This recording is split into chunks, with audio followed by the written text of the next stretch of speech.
Van je viel grim na hier Kader rief nach me in hart Down a sam kabel der am scale Ach ta mer malakart Dear she long gonna go satans Dagen kiel revish She master any lurking out the war she tower in queen So lig my seer on soon fire Spawn and bow where is karam Ban and make can scream amach shmain Give it to the So lig my seer on soon fire Spawn and bow where is karam Ban and make can scream amach shmain Give it to the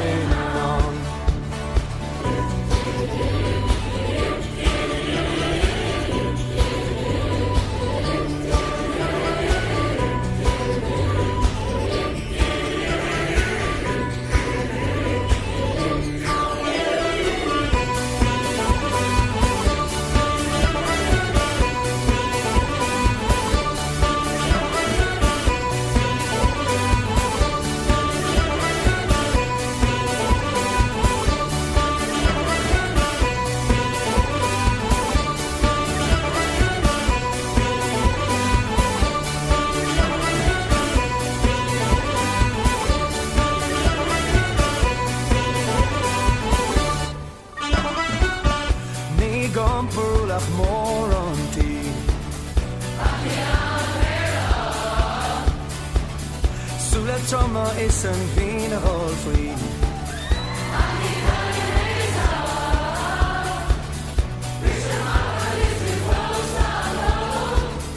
Geen een mele rol in hij Hoe som een race als een mee onfold Staan een mee eruit Zo lig maar zeer on zo'n daar Spannen boven her is gekaram Van een mee kan skriva amach shmaim Give tro daarin Zo lig maar zeer on zo'n daar Spannen boven her is gekaram Van een mee kan skriva amach shmaim Give tro daarin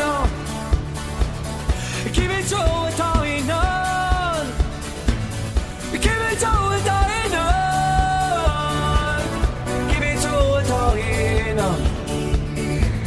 Give it to, give it to, give it to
We're live, and the first thank you to the Noise Abatement Society people. Thank you for the Noise Abatement Society people. Well, you know the drill. I ain't talking, I ain't doing nothing until you get some retweets going down. I've only seen about 4 there, 4 retweets for a show, when there's about, I don't know, 18 messages, so how many's in here? Some people are sitting back and doing nothing. I'm sitting back, not talking about anything then. If I could just load this tune then, I can get... Now he was going down, where's the retweets? Retweet to retweet, tell Ken to tell Ken. Tell Ken to tell 10, and tell 10 to tell Ken. So that's an East Coast, West Coast. Tell 10 to tell Ken, okay? Tell him to phone 0141 416 1888. We've got numbers for Amsterdam. Are you going to Amsterdam? Are you going to Barcelona? Or are you booked up for 2 weeks' time for Milan? Are you going to Milan? Right, are we live? Can you hear me okay? Tell me if you can hear me okay, crackpots. Tell me if this is coming through tickety-boo. If it's coming through tickety-boo, fine, let me know. If it's coming through, hello, 1, 2, 3. Yeah, it seems to be alright. Right, we're a disco land, we're having a party. Having a party in the Champions League.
Check, 1, 2, 1, 2. We're taking your brain to another dimension. Have you retweeted? If no, instant lifetime bans for 5 minutes will be handed out. One-way tickets to Mars will be handed out with a deep fries Mars bar for just your eats on the way. So hurry up, get a retweet, or it's lifetime bans or a flight to Mars with just a Mars bar.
You haven't paid close attention, have you? You just had a giraffe. Just 4 interactions to say there's a show on with a crackpot. Yous are having a laugh. Right, one-way tickets to Siberia via Mars. Turn it up, come on. 5, I can see 5 now. Get your fingers out. Who's sitting there doing nothing? You're on the first way ticket to outer space. Get your fingers out your Archibalds and do some work. After you've done that, then you can just lie back and go to sleep. Put your ear sets in and fall asleep. Unless you want to phone the show. I'm gonna send into outer space. Yes, who's going to Amsterdam? Who's going to outer space? Who's going to outer space in Amsterdam?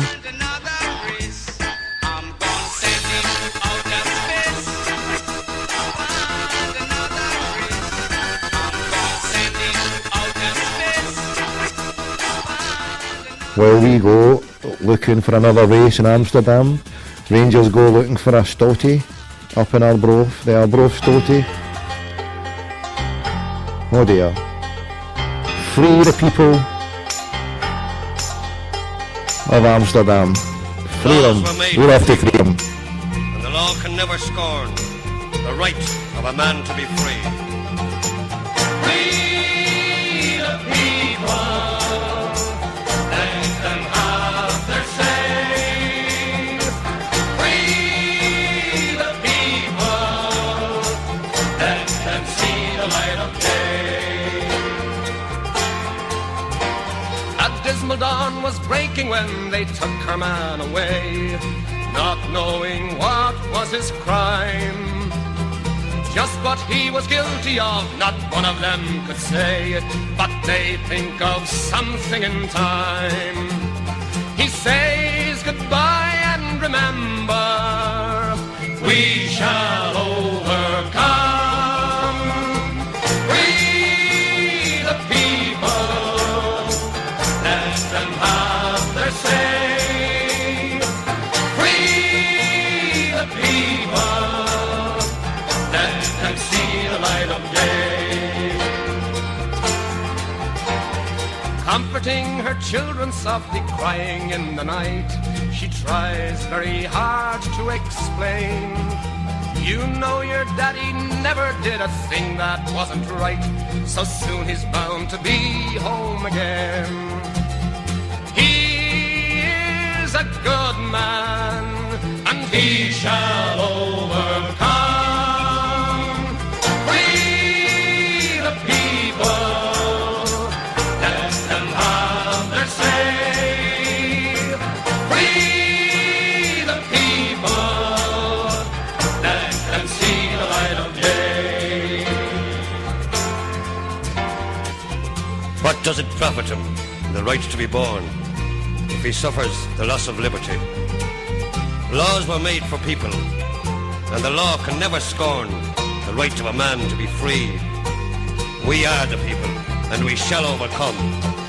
We are the people, and we shall overcome.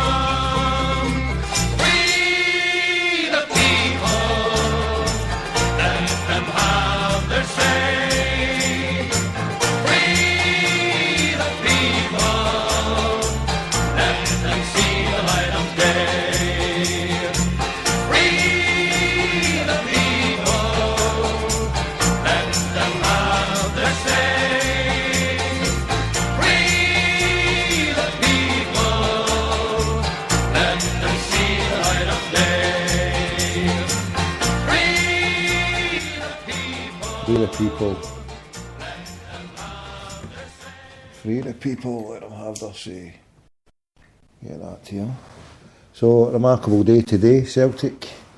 I don't know if I've ever known a day where Celtic have had a day when I've had 2 draws in 2 different competitions. You couldn't get any further away from Morton on the 25th or 26th of September, sandwiched in between the 18th, the week previously in Milan, and the week later we have got Barcelona at home. So there you go for your midweek fixtures. So there's a chance to see the real fans. What they should do is they should wait to sell the Barcelona tickets, or they should say, if you want to come to the Morton game, put that in with it. There you go, a 4-match package. A chance for Celtic to do a 4-match package throw the Morton game in for free, buy 3. This is just a thought off the top of my head here, I've never thought this through, so do forgive me for being a crackpot, but why don't they give the Morton game for free? Charge, I don't know, what did they charge last season? £86, £90? There you go, charge a big note, get 4 games included. No, don't put ideas, we'll go for 90. Go for 90 bangers, right? That extra £4 gets you into Morton. With a Wayne, there you go. With a Wayne on the tap for there we go. You get an adult and a Wayne for the Morton, and you get 3 Champions League games for a big note. Put that in your pipe and smoke it on the way to Amsterdam, Mr. Lawwell. Don't be giving your snash. Who's all the dirty perverts book up to Amsterdam already? Who's all the way to the dam? Aye? Who's away to the dam already? Damned United. The damned United. Well done. The gamble paid off to Mr. Lawwell. Mr. Lawwell shares the same fate as me. If he could fall in the Clyde, he would come out smelling of roses. Yes, the gamble worked. He banks 20 million on the lottery of the Champions League millions last season.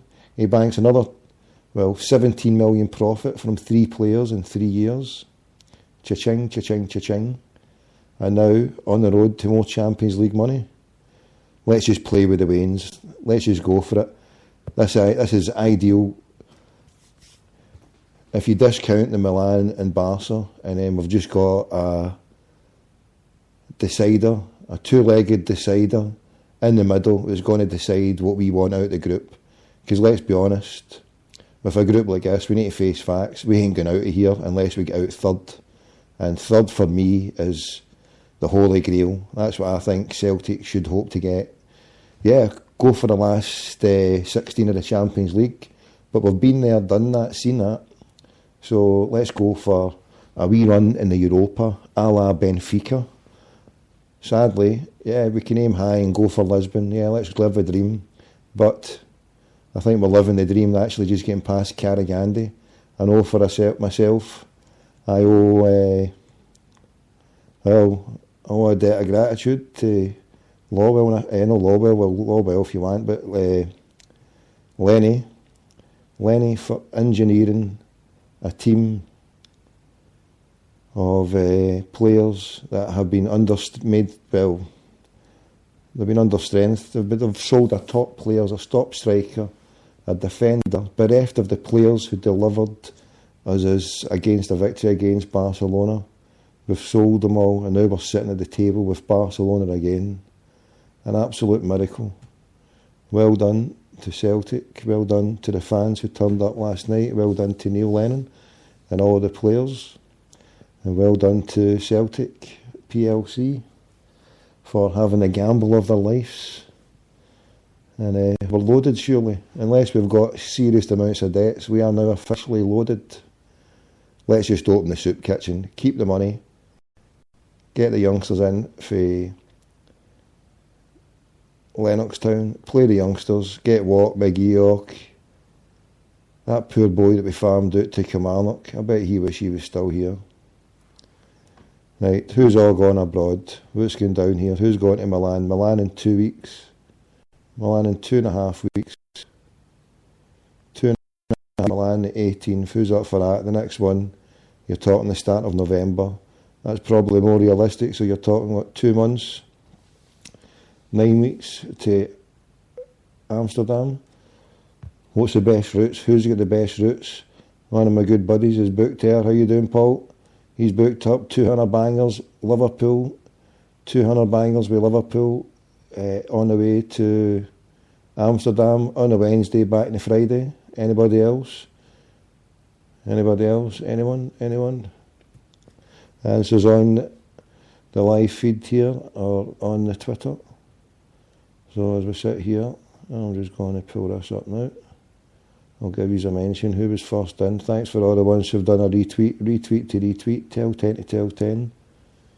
It's a Crackpot McDougall Champions League special. We're having a party in the Champions League two groups of death, Celtic, Ajax, Milan and Barca. The second one, Sevco, Clydebank, Erdrionians and third Lanark. Yes, what a difference. Down in the Champions League, well, they dine Colin Jordan off to the Dam. Right, if anybody wants to send me off to the Dam now, if anybody wants to donate, they can donate now 2.5 months in advance. If you want to donate, it's obambam@rocketmail. Oh, look at that, just watching the Sky News. The guy just hit a ball and his bat went flying out. Off. Look at that one. Yeah, I've been watching Sky Sports News here. I don't even know what I'm doing. Enemy Within Radio. How you doing, brother? It's a conspiracy. If you want to come on, Enemy Within. If you want to come on, we'll talk about something different. If you're still up, give us a one-ring sting and I'll get you on for 5-10 minutes right away. If you want Enemy Within, if you're still here. Right. Well, I don't play Zadok the Priest in my show because Zadok the Priest was a tune commissioned for, do you know what? Anyone? Zadok the Priest was a tune commissioned for, anyone got it? Anyone? Who's got it? Anyone know the Zadok the Priest tune? It's a tune that was commissioned for the coronation. Anyway, if I'm on the bed and laughing. The coronation of... Oh, look at that. But mate, what's going on with this cricket? This cricket's a bit radio rental. Look at that, the ball just went jambry into his... Oh, wow. What's going on? I'm watching, I don't know who... Jesus. He's lucky he's no deed with that. Who's watching Sky Sports News now? What's this? England? Are they playing Australia? Is this England, Australia? Jesus, Lord heaven, sorry for that. Look at that. The guy goes to swing for it and it bounces right in his visor and it stops the ball, but he's not even hurt. Wow. He is one lucky boy. I'm just rewinding that back and back again. Was it Riot? What's his name? Riot? Brit? What's his name? I don't know. So the Australian guy goes to hit it. I've never seen that before in my life. He goes to hit it and the bat goes flying and then the ball just wedges right in between. It's just as well he had that helmet on. I would have killed him. Seriously, I would have took out a good few of his teeth and knocked him right out. Sorry for the language. What's his name, right? Jeez, that is just unbelievable. That is just radio rental. Looks like it's a dam. Right, so if anybody wants to sponsor me, then I will go over there and I'll be doing shows from the dam. If you want to sponsor a crackpot now, it's OBAMBAM, so that's Obambam, at rocketmail.com. You can put in whatever you like and we'll send you back whatever you like from the dam. If you want a pair of tart Snickers, we'll send you a pair back. If you want a dildo, we'll send you a dildo back. What you wanting dildos? Dildos are us, yes. Amsterdam in it. I've been to Barca so many times. Right, Stevie boy, I'll get you on. 2 minutes, bro. 2 minutes.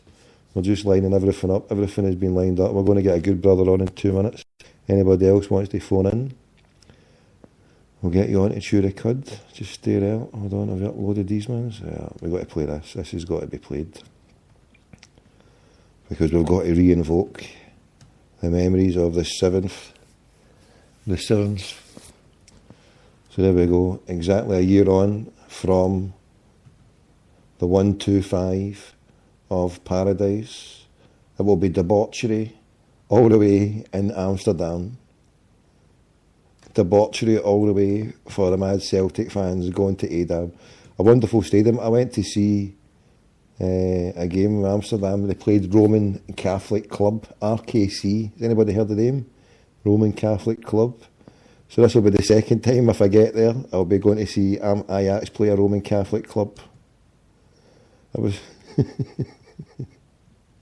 right here. Listen to this one. This is a good one. Real chance here for Celtic to put Victor Valdez under pressure with Charlie Mulgrew's delivery. Let's see how they handle this.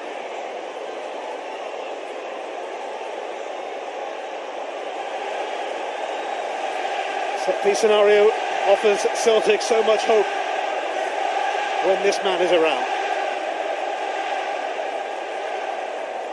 And a corner has certainly raised the decibels in and around Celtic Park, as if it could get any louder.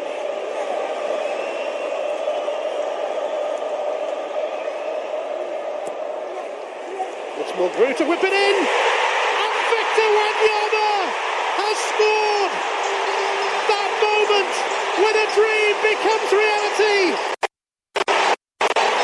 Celtic have overtaken and taken the lead against Barcelona again.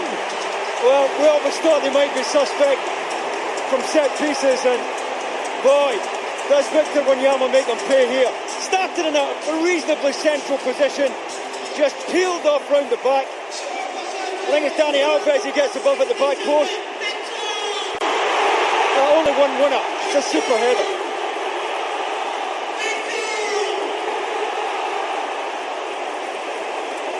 It's Bartra, actually, the centre back that he beats in the air, and he certainly got his neck into the header.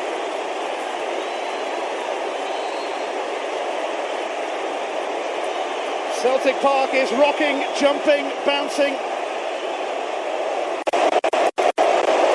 Yeah, I think for a second guessed that he was going that side. Just about on the move as Messi struck it, got across comfortably. Xavi's error. This is Tony Watt. He's done it. This is the stuff of legend. At the age of just 18, Tony Watt takes his place in Celtic folklore. This is mind-blowing. This is Celtic 2, Barcelona 0. Well, it's certainly a goal that this young man will remember, not just for the rest of his career, but for the rest of his life. Xavi, of all people, to make the mistake. Mascherano can't get back. Decent touch to get it out of his feet, and it's a super finish. Now a Celtic free kick. Now on the Chance to give the mighty Barcelona something to worry about.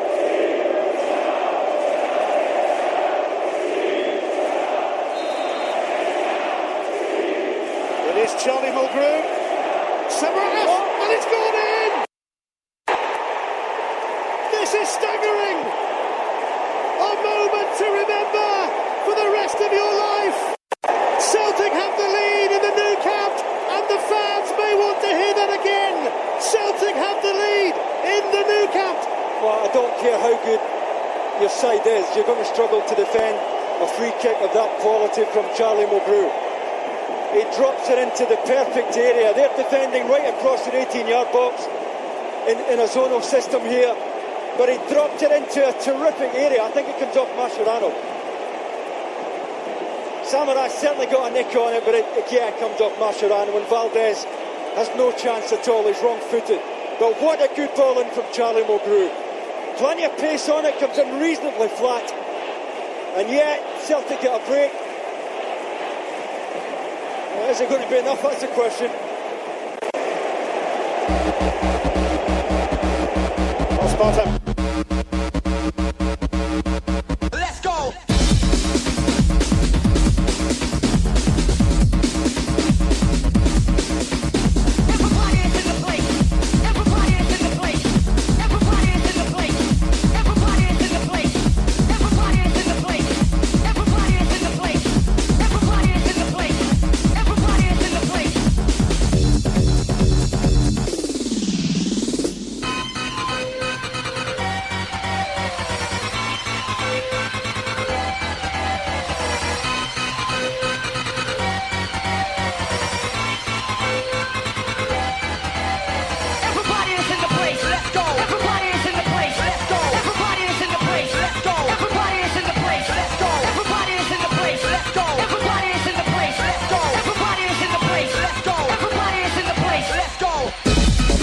Everybody's in the place, let's go. Everybody's in the place, let's go. We're live here, we're live. Just taking this feed, hold on. Progressive from their Champions League group. Celtic faced Barcelona, who they famously beat at Celtic Park last season, with AC Milan and Ajax also in there. Then I think it's unquestionably the most glamorous group. Go on yourself, Lenny. Between them, the four clubs have lifted the European Cup 16 times. Celtic's sole victory came in the same city where next year's final will be played, in Lisbon. Look at that. It's fate, huh? This was the moment that Neil Leonard Beautiful group, beautiful. Group H, and after the dramatic way they secured their place in the group stage, he says he's looking forward to more exciting European nights at Celtic Park. The most difficult group we could have got, so I think there's a lot of excitement. I think the hard work was really done last night, and we can really go and enjoy this tournament now. In terms of travelling for the supporters and for the players, obviously it's not that bad, but I mean there are three great footballing arenas, you know, the three great clubs with fantastic pedigree in the competition. So, you know, locking horns again with Barcelona. You know, I mean, we're looking forward to 3 more great nights at least at Celtic Park. So there's just so much to savour about the draw. But from my point of view, from a footballing point of view, it's going to be hugely difficult to, you know, even come through the first 2 phases of the group. Opportunity for a memorable night at Celtic Park after this victory, which reduced Rod Stewart to tears last season. It's the 8th time they've contested the Champions League group stage. They've progressed from the stage 3 times. Rod Stewart in tears. Listen, you can't discount them because of their home record. Yeah, you can't discount us, Jamie boy. You better take it seriously, my man. Our home record, there is no team in the world that will come to Celtic ever and discount us for what we can do. Every one of these teams has came and been beaten. We even beat Ajax in our own midden. We've even took AC Milan to extra time, almost beating them with Nakamura. I was behind the goal with Nakamura, should have scored, and they fouled him. I'm sure it was a foul. If anybody wants to put my memory right, we're going to get the parrot on in 2 minutes, but you're welcome to join. Here's the games on here. The 18th away at AC. At home, the October the 1st against Barcelona. Home against Ajax on the 22nd. Away against Ajax on the November the 6th.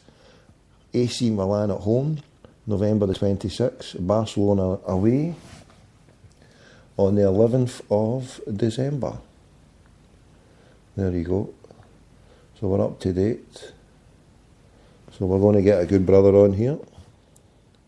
Stay there with us, crackpots. We're on a Champions League special. Well, before we get this good brother on, sorry, we'll just delay him because since we're having a party here, we need to get some nice lashes on. Before we go anywhere, we're going to get a couple of lashes on. Then you just stay there till we get some lashes on to celebrate. Then we'll get the parrot on. Get some voice candy.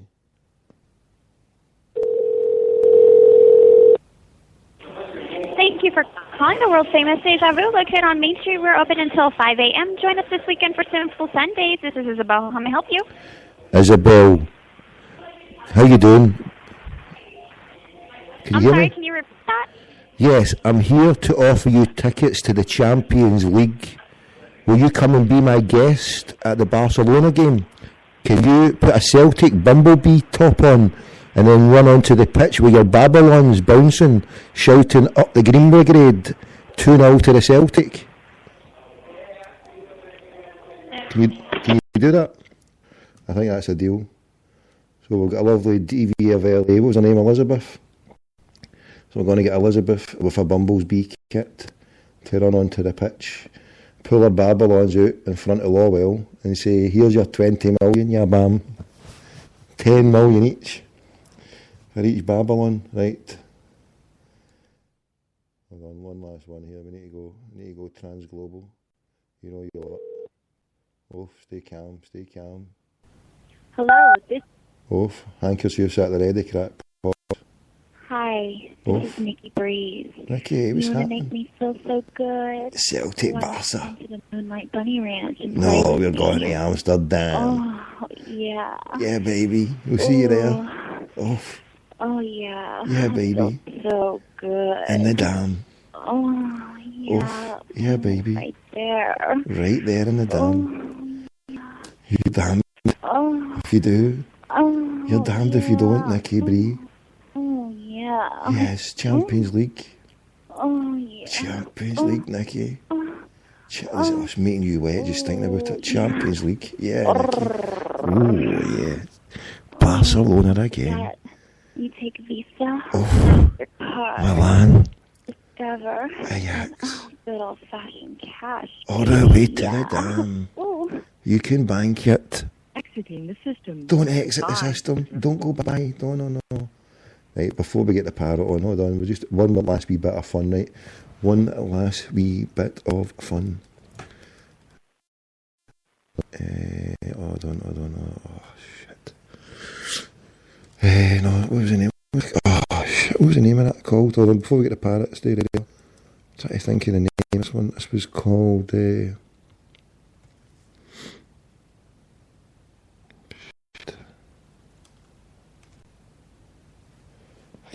I can't think of it. What was it called? Oh, no.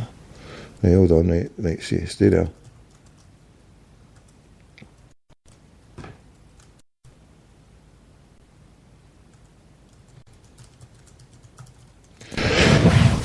Stay there, crackpots. Stay there. Just one last thing. We're just going to get the parrot on in 2 minutes. Just one wee last thing. Let's see. 2 seconds, crackpot. So we're live with a crackpot here. Spreaker, that's the one. That's the one. Right on the button. Off. We need to do this one before they're shutting. Just stay there. Stay with me, crackpots. Who's there? Who's that?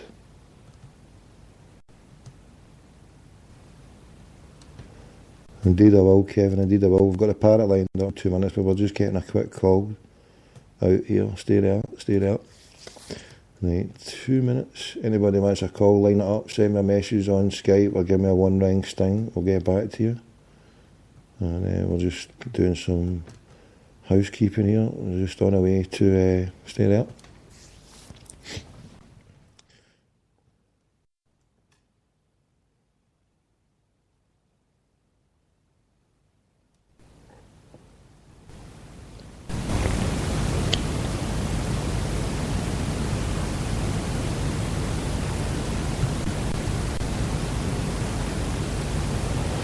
It should be ringing, but it's not. Right, still stay there. What's this? Why is it not ringing? No answer. It says it was ringing, but it wasn't. It says it's called, but I can't hear it. Can you hear anything? Not in my end. What is going down here?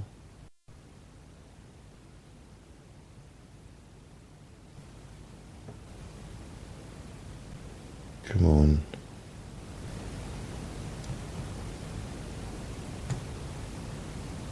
It's not even ringing. It ain't even ringing. Stay there. Hallo, dit is Marja. Je kunt me eventueel bereiken op nummer 06-463-77053. Ik bel je dan zo spoedig mogelijk terug. She just said that Ajax are going to get pumped by the Celtic. The brass hookers are 50 years. You can get a farmer's daughters. That's a quarter for about €50, 40 quid. You can get your White Widow, your G13.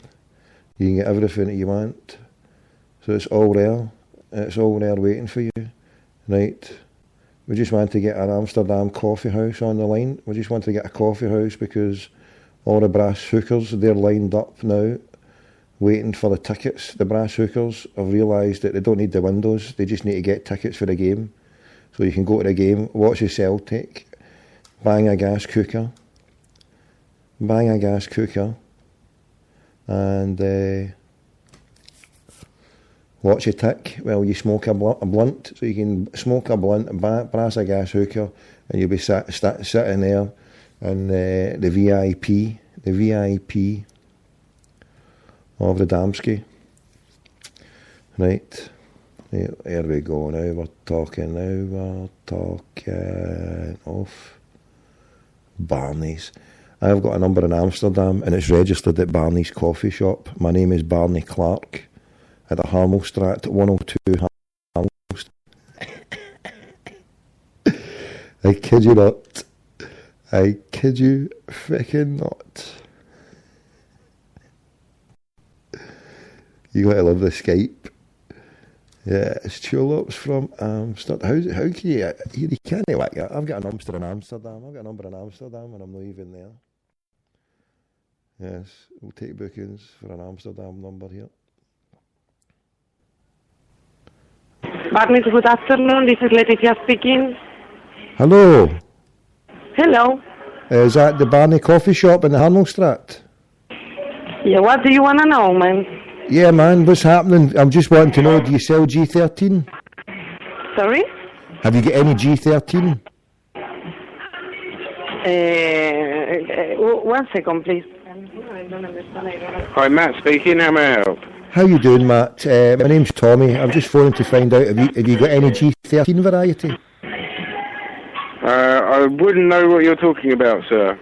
The G13, that's Barney's coffee shop, aye? No, this is Barney's, yes. But that's all we're going to talk about. All right, buddy. No, cool. We don't discuss anything over the telephone. No, it's cool, my man. No, it's just that I'm a Celtic fan, and I was just wanting to know if you stocked that, because there's about 10,000 Celtic fans wanting to experiment with some top quality G13 CIA manufactured skunk. Obviously, if you're sitting there at the top of the Amsterdam Arena watching the Celtic hump the Ajax, then you want your finest quality skunk. Everything you're talking about, I don't know what you're talking about. That's not something that if you want to ascertain answers to your question, you need to visit us. Yeah, my man. Yeah, but that's cool. It's on the Harmelstraat. It's cool. It's a good place. Do you recommend Celtic? Is a Cannabis Cup? When is that on? In November? Is that on the 18th or 19th of November? Or is it at the start of November? Do you know, Matt? As I said, we don't discuss this subject on the telephone. Right. Take it easy, my man. If any you jobs want to going talk down? About it, you need to visit the store. Have you any jobs? Yeah? You got a job, yeah? Do you understand? Yeah, I'll come down, mate. Can you get us a job? Give us a job, man. Right, we can go to Barney's coffee shop on the Harmelstraat. Just tell him the old Tommy says, get a G13 it. So you can talk to the Americans. What kind of world are we living in? You can talk to the USA. They'll talk about every strain under the sun.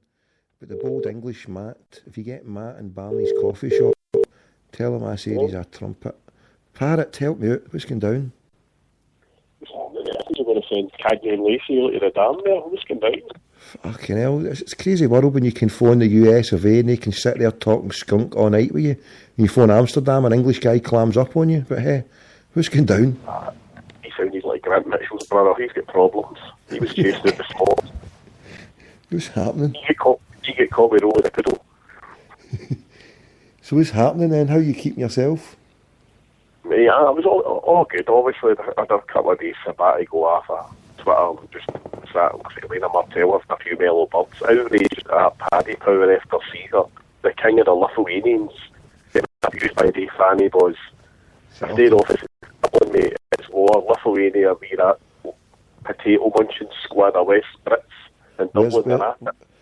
Their main office, they're the main offices getting phoned tomorrow. They're getting harangued, harassed, and badgered all over the place. Dirty, lousy bastards, isn't they? Release the hounds, comrades. I'm having a few phone calls a night for a few of the Lithuanian old country brethren, mate. No, I'm not impressed at all. You know what I mean?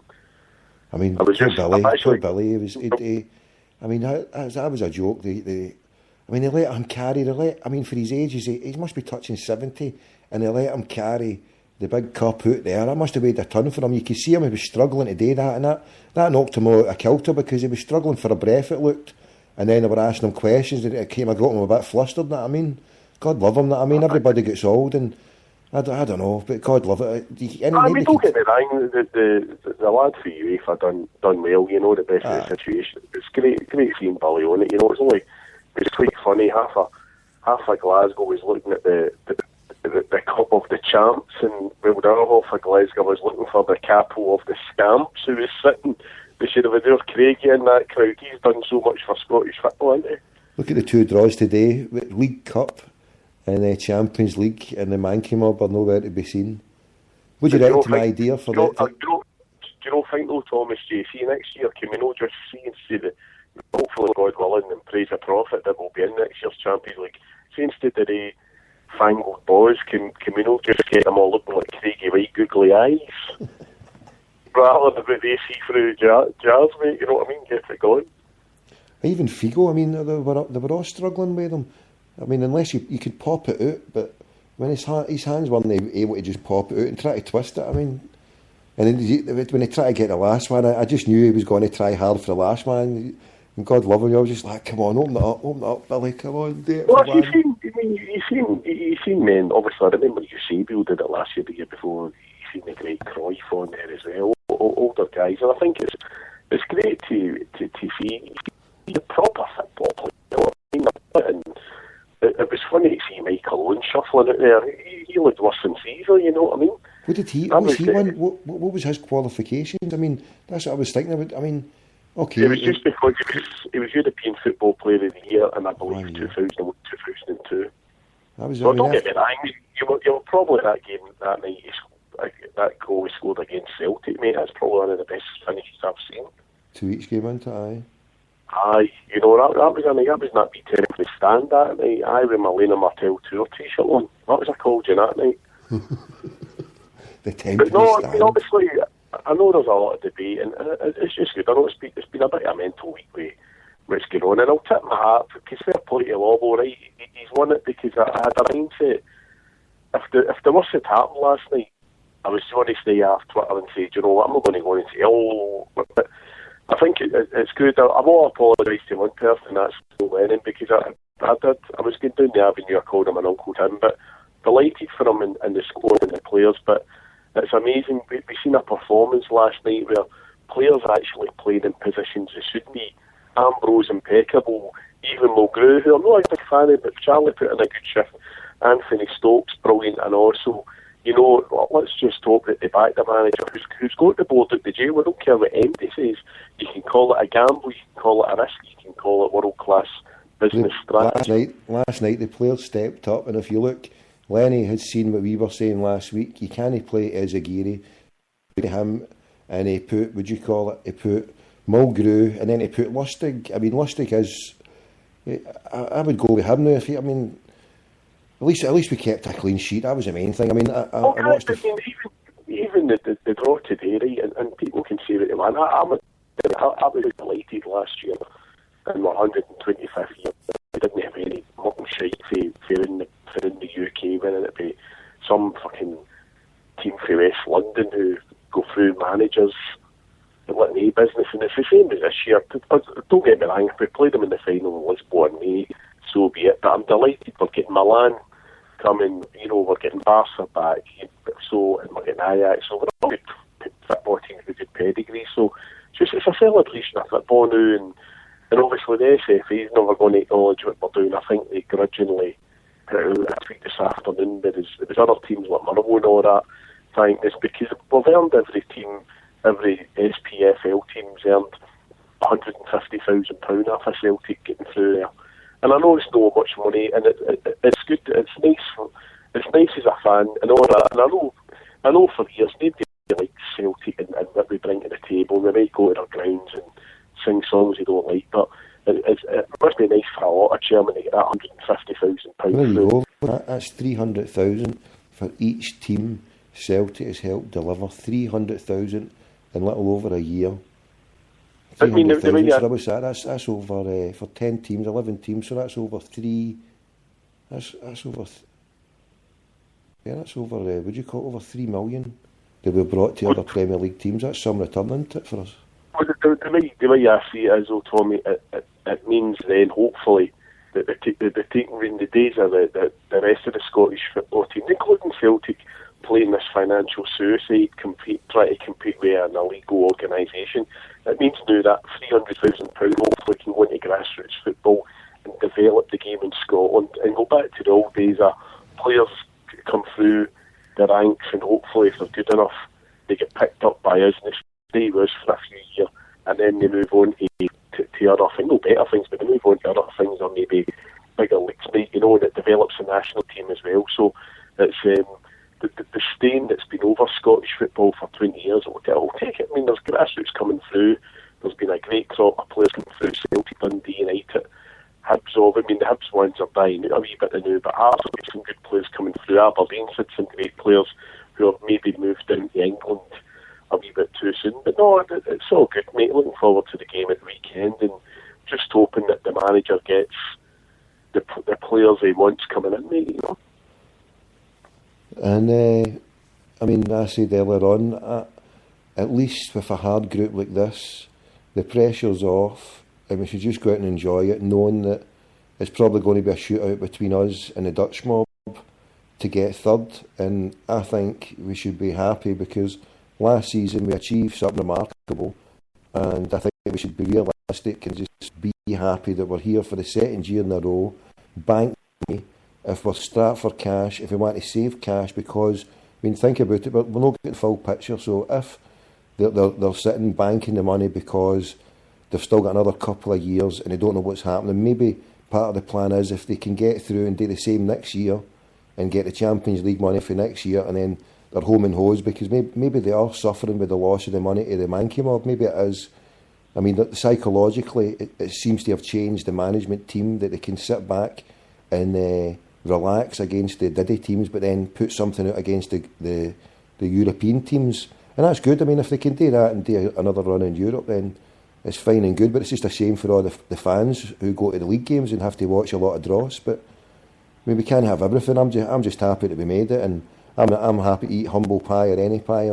I wasn't slagging Lenny off. I was defending him last week against when Richard was saying, you know, get rid of him, his tactics. Hopefully I'll speak to Richard again soon about maybe his tactics. He saw Lennon, that he saw the faults of the previous week and he rectified them. Do you think he rectified the faults, and do you think if we back him, he will be able to do something against some of these great teams that are coming? I think he certainly earned the right to be given tools for the job. You know, I mean, he's over his last season. He said to Celine's interview, he did well with what he had with James, like Big Victor and stuff. And last night, probably overall it was an easier run in the 3 games, but obviously there was distances involved in that. But look, I mean, what he's done, he's due a crack in the mic. But it was also refreshing to see. I've seen Sky Sports News, and they had Jamie Redknapp and they had Dwight York and they had Charlie Nicholson, and it was fantastic to see them just talking about Celtic's there's no more of this like Catholic guilt that they have to mention this football team that plays in the other end of Glasgow that's just been started. Whereas last year it was like, well, you can't mention one without the other on that. So you know that these are vital times. This is probably the greatest chance we have got of really making a break for it. And just doing, and obviously, it's as I mentioned earlier on, it's a ripple effect. The better we do in Europe, it increases your game, it gets your league, hopefully it'll get the league a sponsor, and it gets more money to the other clubs. And it's going to get, I mean, I wouldn't say the pressure's on, but the people who invested and were, God willing, they could afford to get a season ticket issue, they're in a fantastic position that they'll be able now to go, if they so choose, to get the Champions League games in, you know, at Celtic Park, and there'll be cheap people going in every ones. And what do you reckon to my idea about throwing the Morton game in, because we go to play Milan at San Siro, and Sangway's in between 2 weeks, which is the Morton game. Do you reckon they should throw the Morton game in for a $5 or a tenner? You get in for extra for the Waynes, put it all as a package of 4 games. I think how else are they going to sell that, Parrot?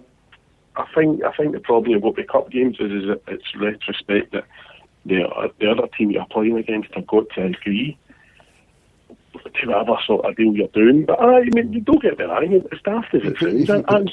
Put it as an option. You could put it. Well, how you going? I mean, we're cash rich to do. I mean, for me, as daft as it sounds, I enjoy going to really. It's not being disrespectful to any teams, but I like going to maybe the quiet nights at Celtic Park, and they will be that busy with the earlier rounds of the cup games, and you can sit and you can listen to the players, and you know, if I'm upgrade myself to the main stand and get my B Celtic Magners onesie on, you know, and sit in the race of Celtic. upgrading to the hangman, 1.5 years and that.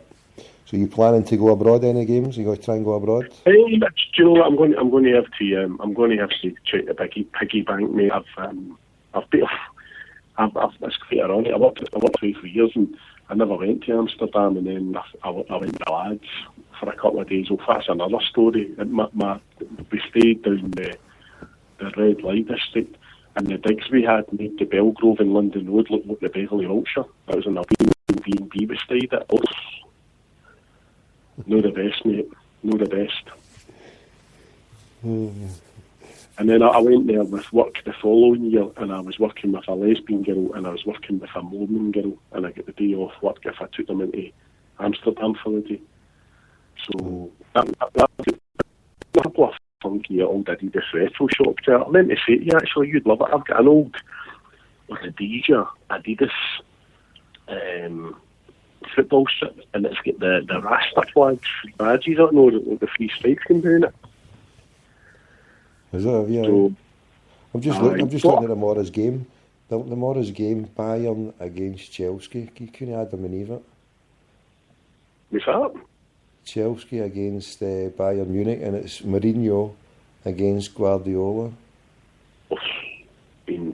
Guardiola's a man, isn't he? You know, it's. I think Mourinho's star rose and rose, but I think it was, and I know a lot of people don't like Real Madrid, but you know, Real Madrid sort of put him in his place because it's too big a job for him, and he's back now. I was at his last game against Barcelona. Well, Pep Guardiola's.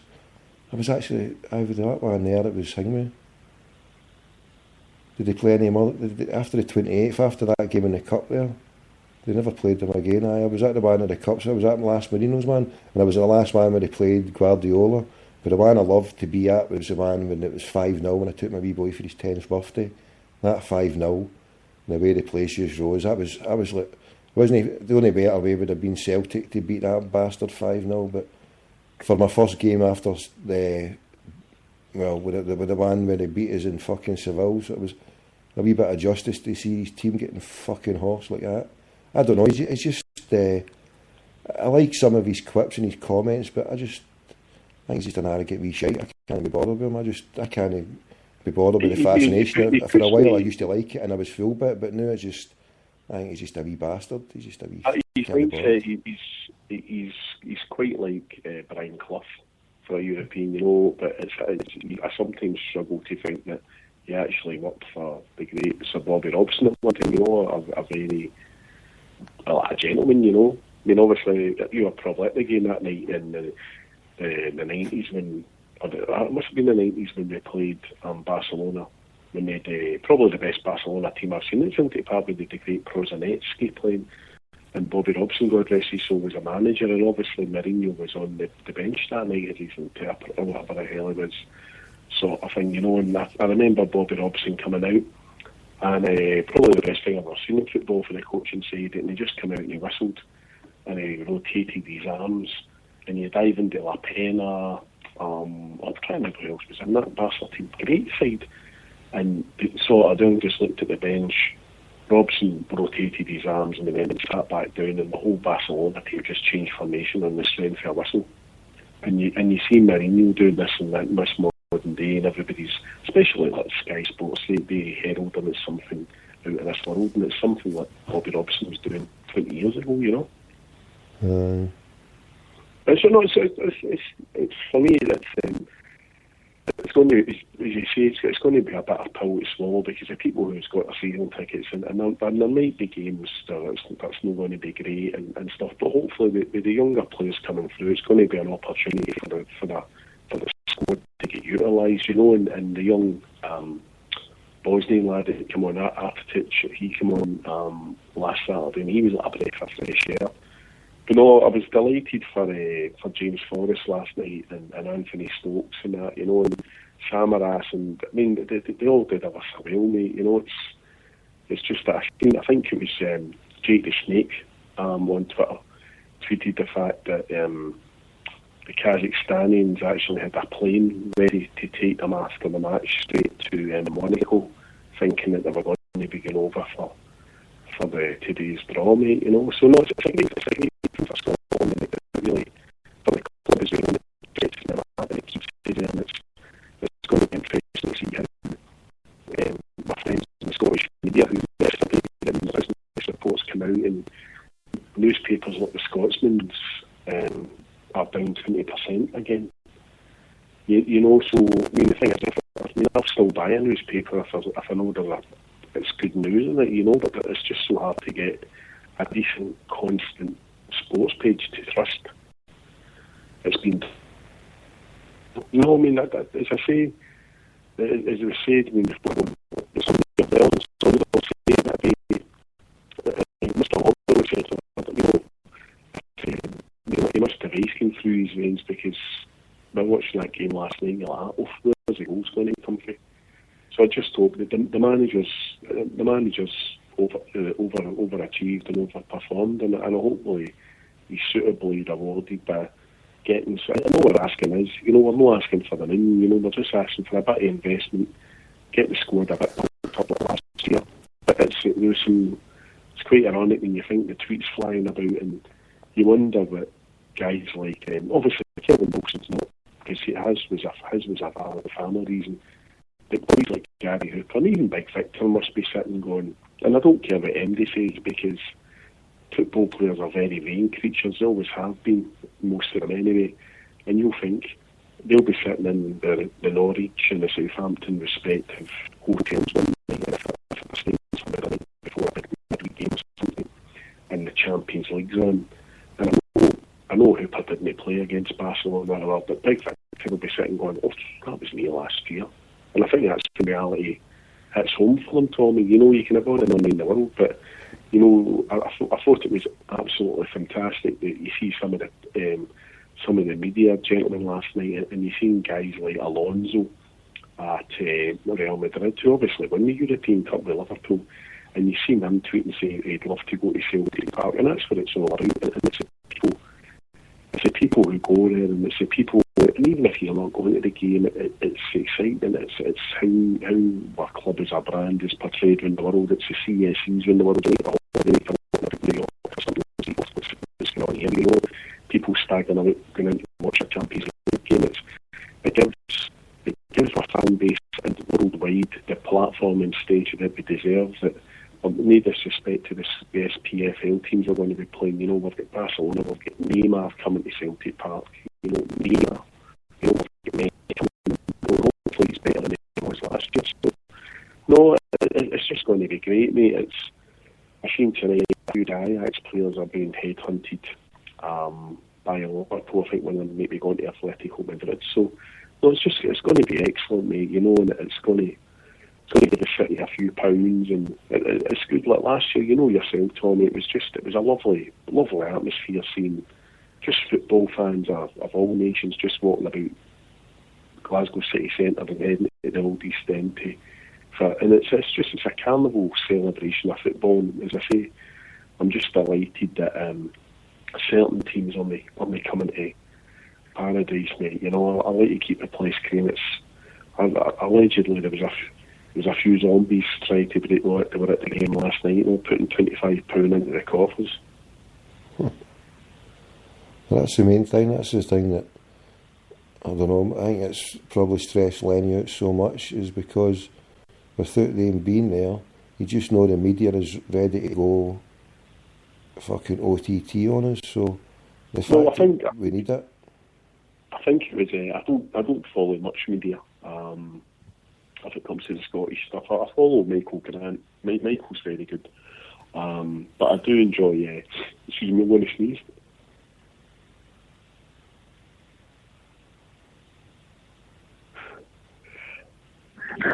Sorry, mate, the theatrical 10-second space there. No, but it was, I mean, for me, as I said to you last season, the star of the Twitter level for me is Philip Leclerc, who ITV had in last season. And you seen him tweeting in French last night about Celtic winning 3-0. And you know how far, when you've got guys of interest like him following Celtic, mate, it's great, you know, because you know Jurgen around the world. sort of thing, and it's up to our sort of journalists to raise their games. I mean, I believe there was a fantastic BBC podcast after the game last night with all the reactions and that. And in their defence, you see occasionally that some journalists and some audio people, whether it be at the BBC or whatever, they can produce fantastic work. But I'd love to know what sort of conditions are under the players. Are they told that after the Charlotte Fakes revelations, what sort of pressure they're under to say that they aren't allowed to do an article that's really, really positive about Celtic without mentioning anybody else? So it's hopefully we'll get we'll as like the great Jock Stein used to do, always make sure they're on the back page of the paper. So hopefully we'll get before 11 o'clock on Saturday night, we'll get a couple of signings and then get them bedded in, and then upwards and onwards, mate. God willing, aye. Well, I don't think we should go for any players now. I think we should just sit back after calling for them to sign players. It's either keep the money they've gambled and just play the youngsters. I say, if we can't play the youngsters this season, then just bank the money. That's us. If we get through a game with the best part of nearly 60 million, that's got to keep us the Wolves away for the next couple of years at least. So even if we don't get it for the next couple of years, we can dine out on the fact that we'll probably beat Milan or Barcelona. We've got to at least beat one of them, I would reckon, at home. And then it's just hopefully a game against Ajax that we can do. And then that's us. I would take 32 of the Europa as a major success. I think it's a good point to say. If we are going to limit ourselves to the fact that we're only going to go for a certain standard of player and maybe only afford it, which is fair enough if they want to go down that avenue. But for me, you look at probably two of the greatest teams. Well, saying that, probably three, really, because the Barcelona team that won it was mostly homegrown, but you look at the Ajax team that had Patrick Kluivert and Edgar Davids and players like that, and they were a homegrown team, and they were broken up really quickly. They never really get the chance to fulfil their potential as a club. And you look at Manchester United with Scholes and Beckham and Butt and the Neville brothers, and they're all homegrown. So yeah, look at this. Look at it. You could make a measure for the four teams, right, to play of an all-time. You used to do that on Pro Evo or something. Right? You used to get the all-time teams, but the Celtic of '67, the Ajax, what was it, 70 or whatever, when they won it with Cruyff, right, and then the Milan of Maldini, Baresi, the Dutch boy Gullit and Van Basten, or the Barcelona of a couple of years ago. Look at that. Imagine you could make a tournament with 67 Celtic, Barca 11, Milan under Baresi, and fucking Ajax with Cruyff. This is 16 times. We've won it once, so Milan I think have won about 6 or 7 or 8. Barca have won it 4, and I think we've done it 3 or 4 as well. So it's fucking, what a group, mate. Just to be there is just an absolute honour. I think personally, even if we get horsed out it, the media will try to make it out, and I just want see the pressure Lenny goes under, right, and all the criticism it takes. I was criticising the board, but I wasn't criticising Lenny, apart from putting fucking a few players in the 9 places. But he did brilliant last season, and I think now with him getting us here, he shouldn't get any criticism at all. We're going to win the league this season, and so what if we lose games against the wee diddy teams? We just got to roll with that. We've got to accept the fact that that's the way it is. We're going to win the league for a 3 in a row, and Lenny's went back to back in the Champions League on the most meagre of meagre budgets. The last season on our budget compared to what was there was a fucking phenomenon. And now to get back there again with selling our 3 best players, it's just fucking, it's got to be off the Richter scale. So anybody who's got any criticism of Lenny should just pull it back now and just say the guy should just be let fucking go, and doesn't matter how many games he gets beat now. Overall, he's a fucking success. He's done what Martin O'Neill couldn't do in 5 years. He's equalled what Gordon Strachan's doing now. And he's been here and he's seen the people who hate him the most. He's seen them die on his watch. He's seen them die on his watch. he's a Celtic legend now. God bless Neil Lennon. Sack the board and sack the PLC. Put Lenny as director. Lenny should be director, CEO, CFO, physio. We see the way he run down that line. We should put him back as a centre midfielder. If we've not got Big Vic, put Lenny, player manager. The guy's a fucking legend. Tommy, serious question though for you, right? See if he'd have done a runner for your taxi at the speed he was going at last night, would he have got away for you? Bro, I would have been running after him. I would have Dixie taxi run. I would have caught him and jumped to him and fucking dry humped him, kissed him, shagged him, fucking hugged him, just fucking anything. The boy's a legend. I mean, for what he went through and then what he's done, I mean, everybody's got faults. And the guy's a legend. He's a Celtic legend. He might be weak knees with the board and he might let Lawwell and all that walk over him.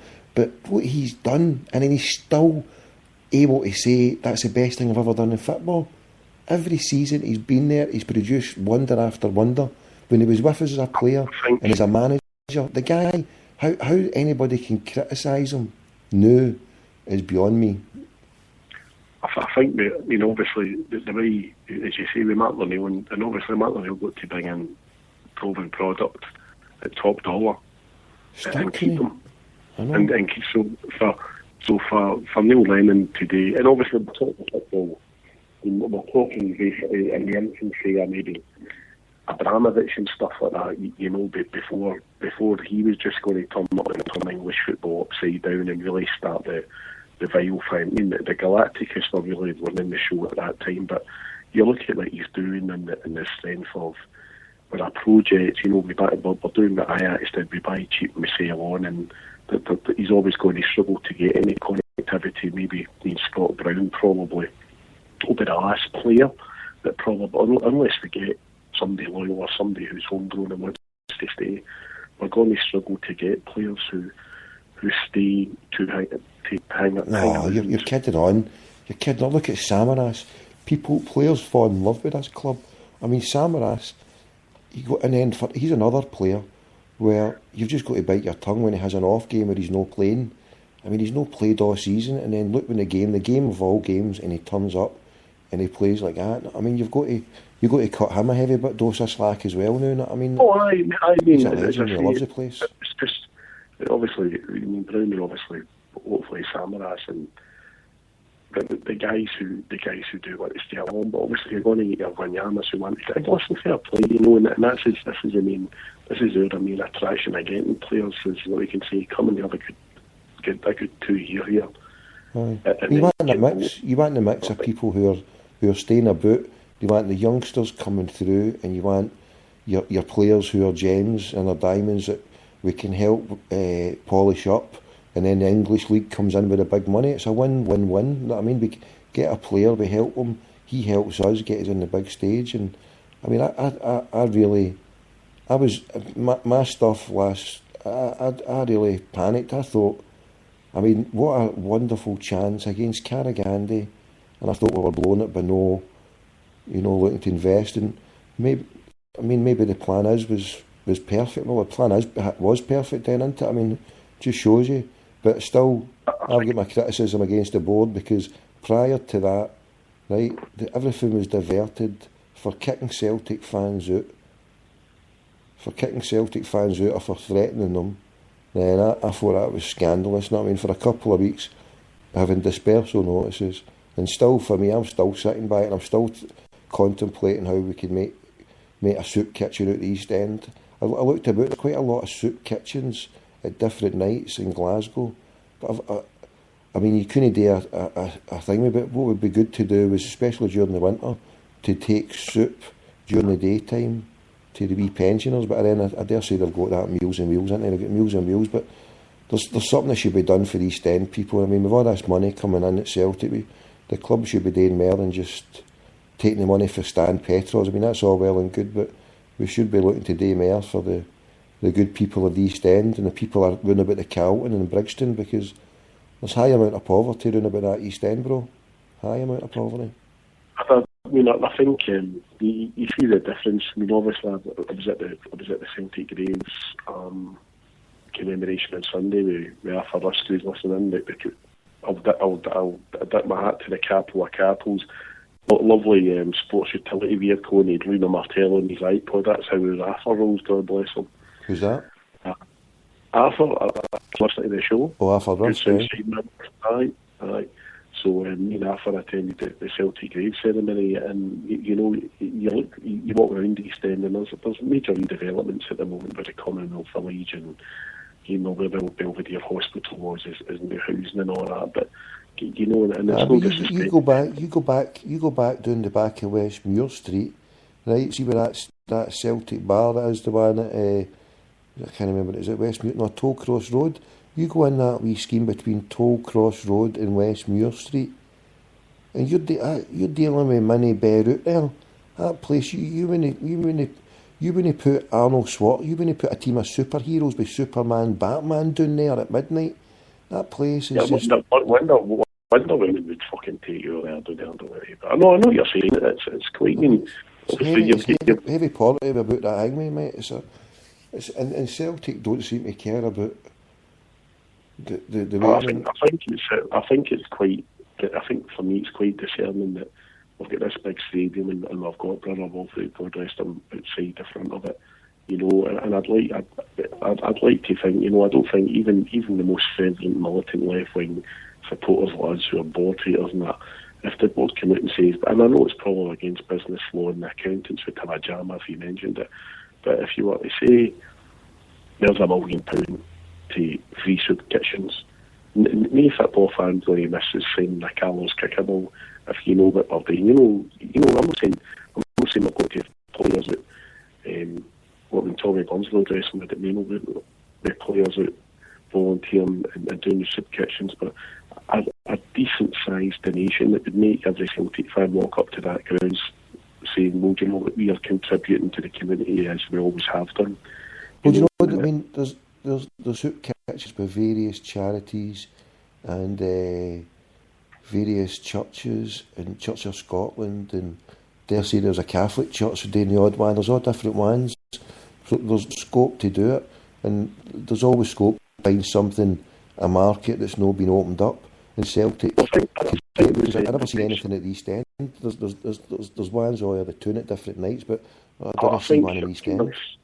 I think the business model, I read an article on, there's I think it's maybe Sikhs or Hindus, I do apologise if I've got the respective religion wrong, and they opened up a church in Edinburgh, and they have like a £2 meal deal thing, and that subsidises them for doing more charity work with money, so we've got quite a lot of abandoned buildings, and it's got to be beyond religion or creed or whatever. It should be X amount of money going to the Islamic community for them to set up various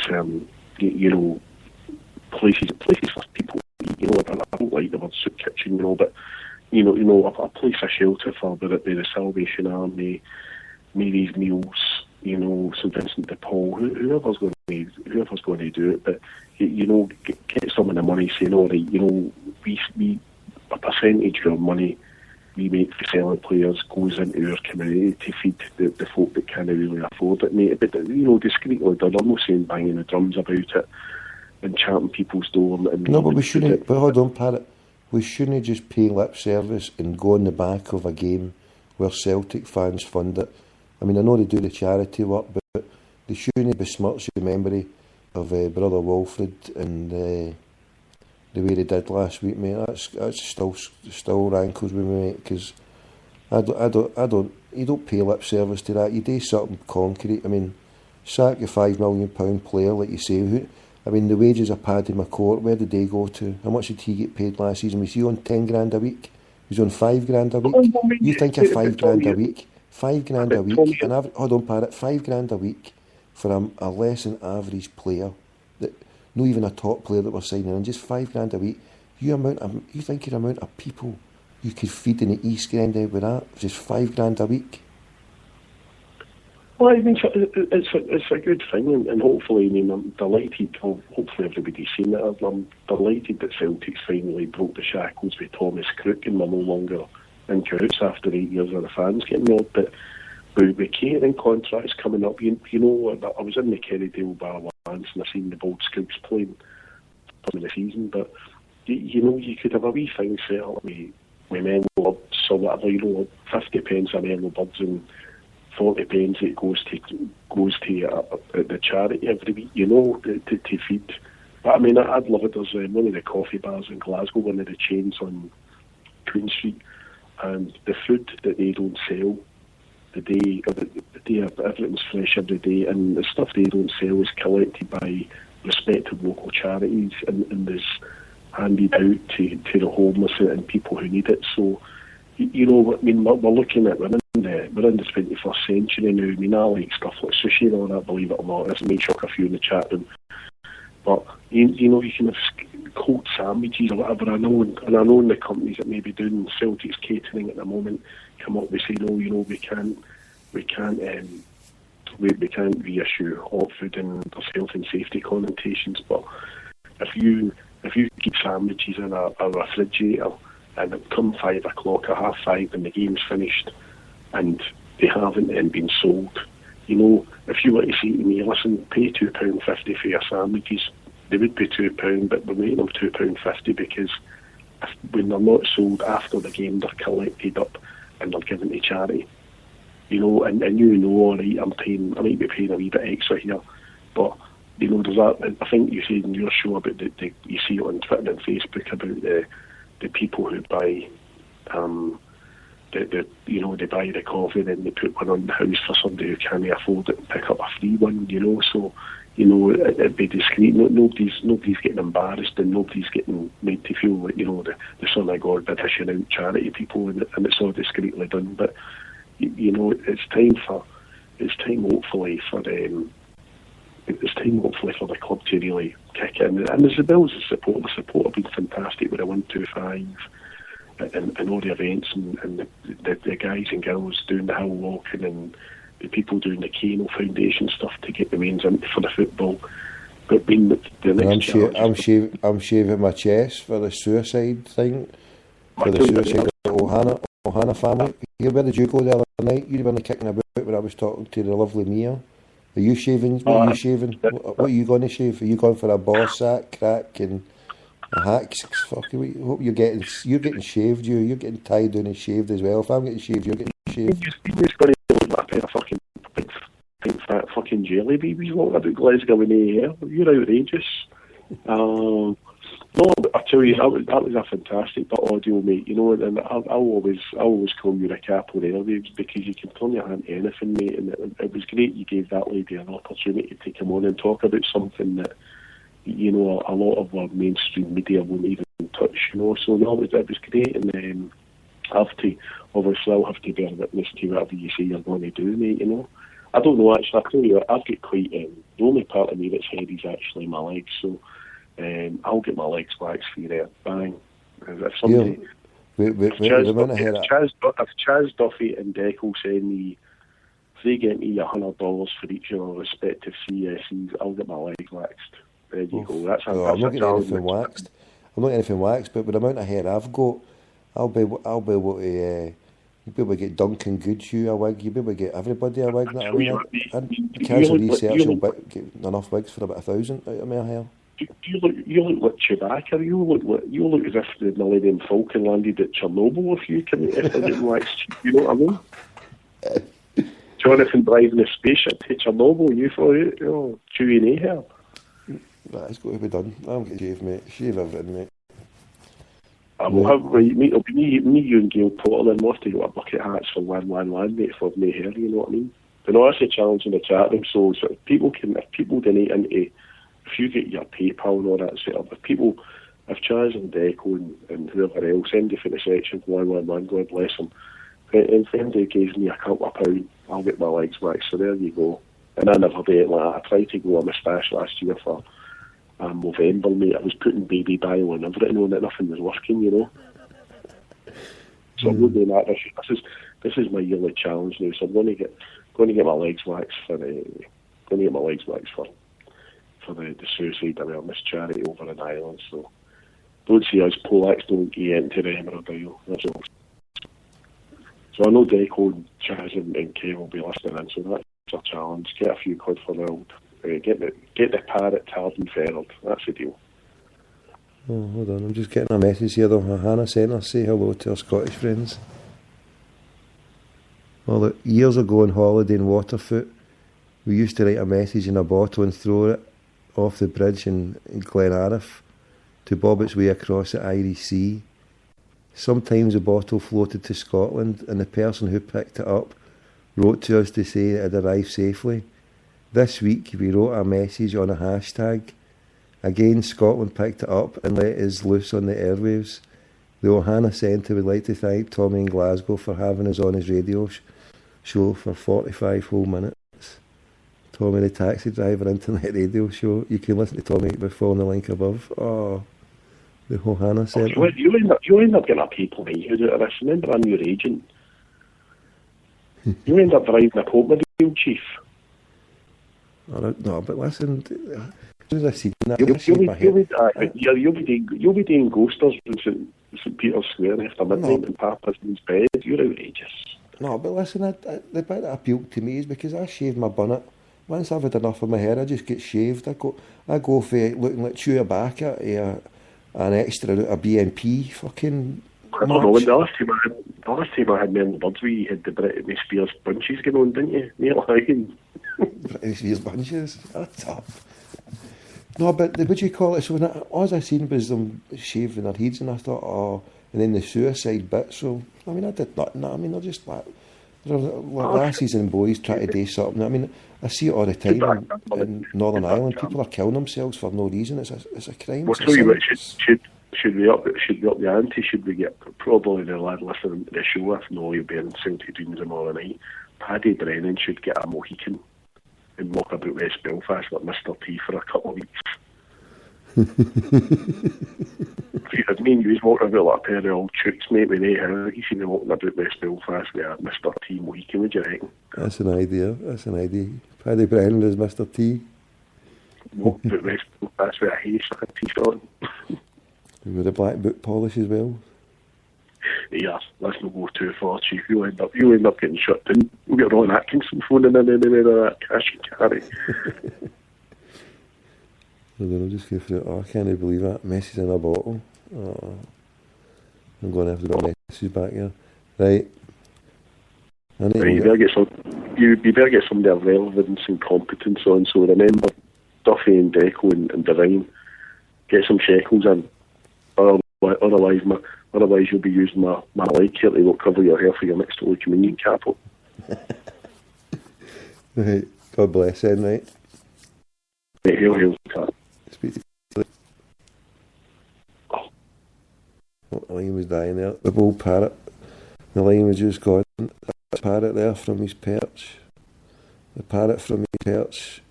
So we're live and direct here. Live and direct. Tell 10 to tell 10. Retweet. Right. Yes, this is Crackpot McDougall Radio. Just checking everything's going. Check. 1 2 1 2. Message in a bottle.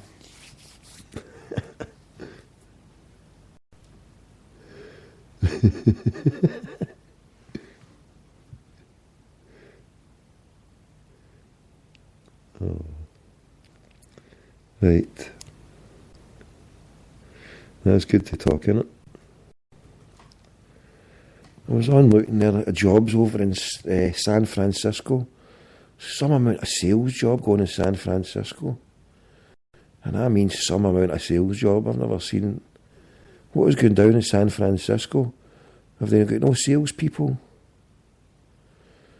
Yes, less than a couple of weeks now. Freedom for me. Freedom. Say your prayers, people. It goes alright. Well, it's gone alright now. It's gone alright so far. Right. So the times they are a-changing for this crackpot. The times they are a-changing. Times are a-changing very, very soon.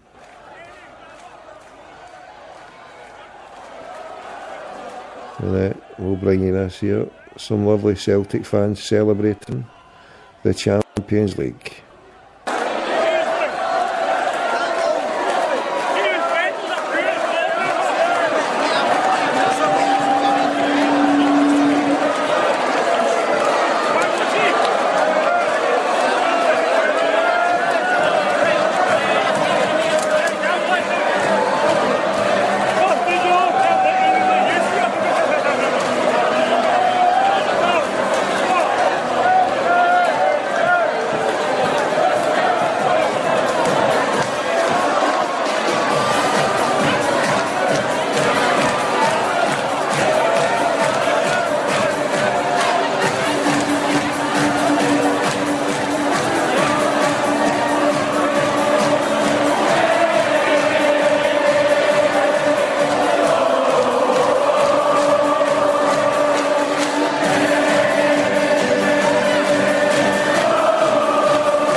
Yes, thanks for joining us. We're doing a live show here. We're doing a live show. It's 20 past 12 at night. 20 past 12 at night. 23 minutes past 12. Live show from a crackpot. Tell 10 to tell 10. Retweet to retweet. And we bring you this live show. We just had the parrot on. We've had the parrot on. We've been talking about the Champions League draw. And shout outs to everybody tuned in. Shout outs. Is the good brother Kevin. Is Kevin want to come on? Are you still there, Kevin? Give us a one ring sting or a message, Kevin, and I'll phone you back in a couple of minutes after this next song.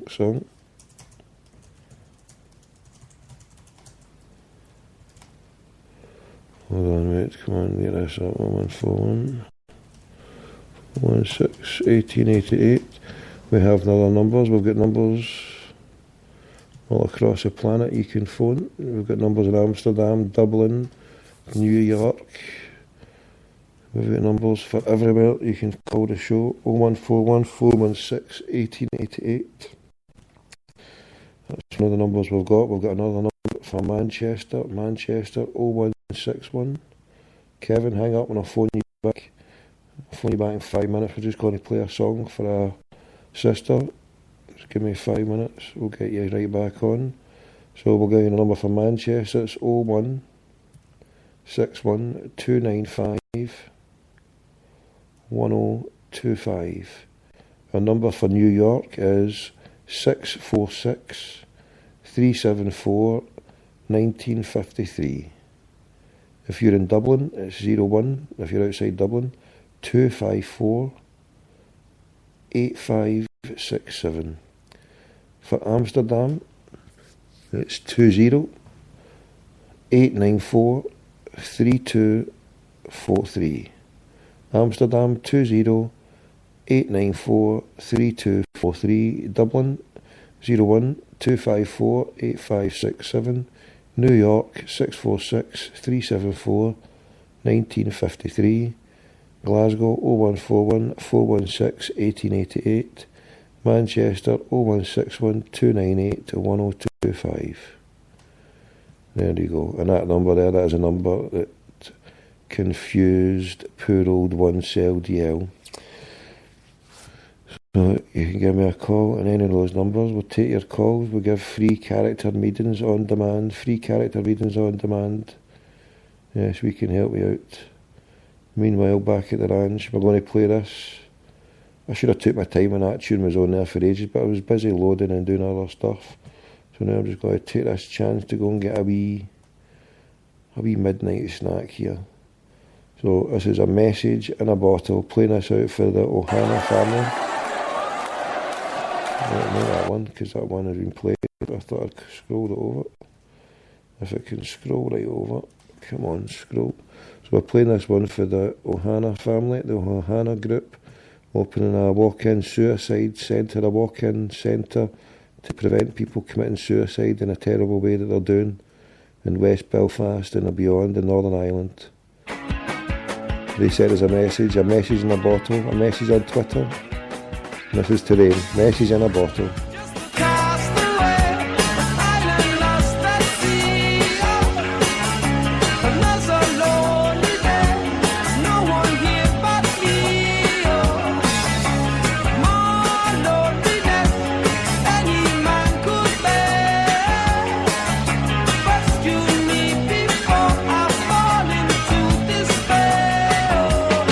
I'll send an SOS to the world. I'll send an SOS.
message in a bottle.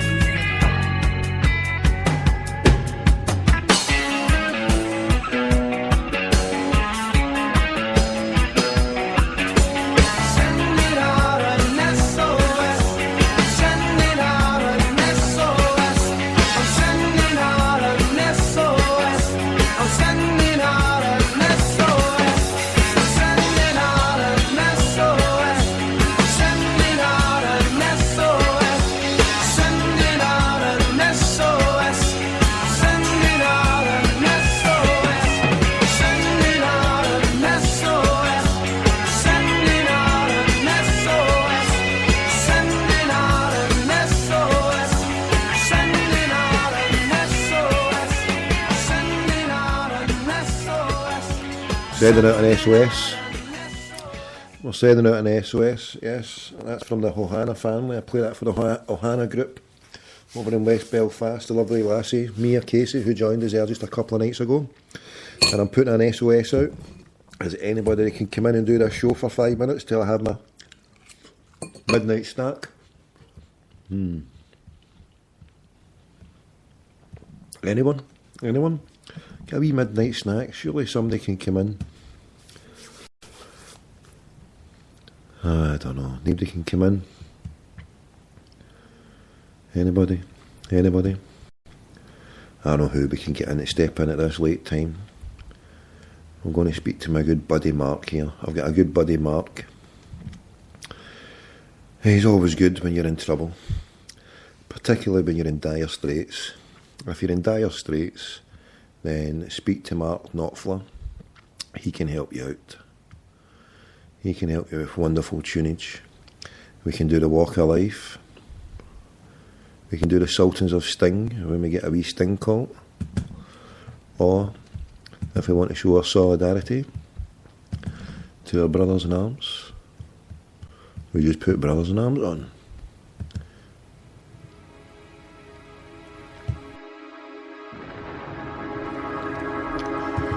Right, food, espresso, and we're good to go. We're going to get a good brother on, and then more calls. We'll get another hour of this. Calls to the USA coming up.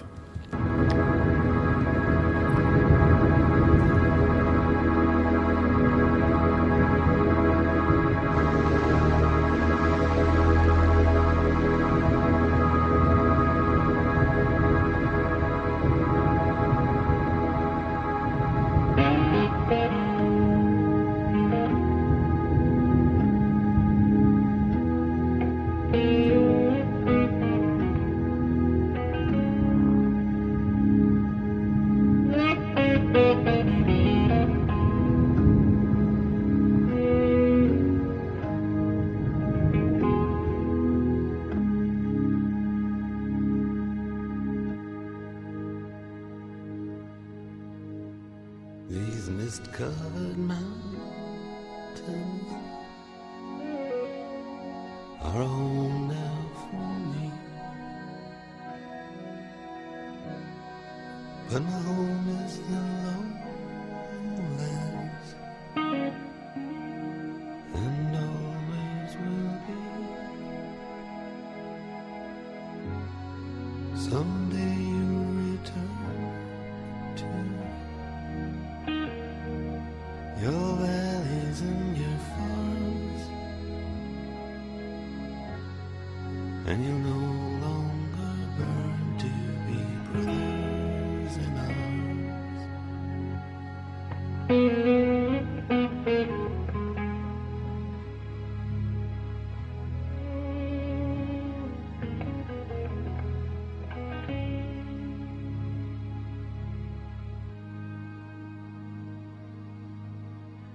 through these fields of destruction, baptisms of fire, I've witnessed your suffering as the battle reached high, and though it hurt me so bad, in the fear and alarm,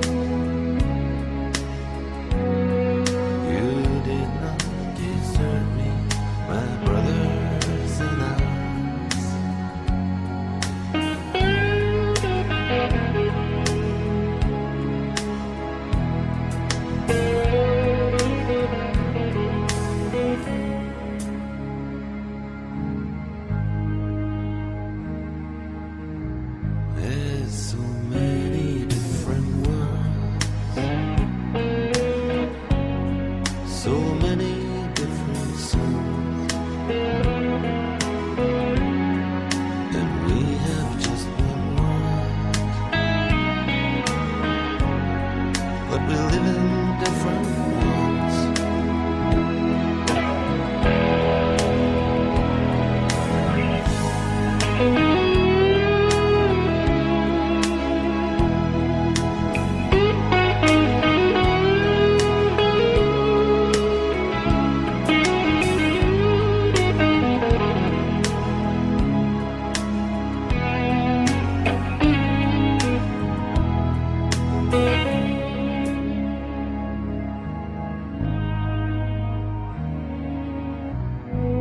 Now the sun's gone to hell,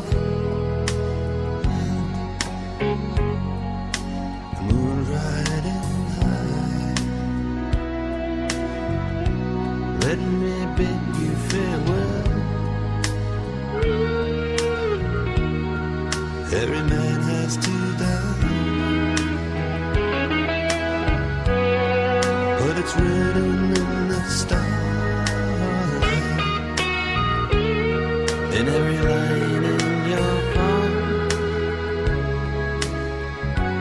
we're fools to make war on our brothers in arms.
Right, we're back. We're back. All sorted. We're good to go. And stay there 2 minutes.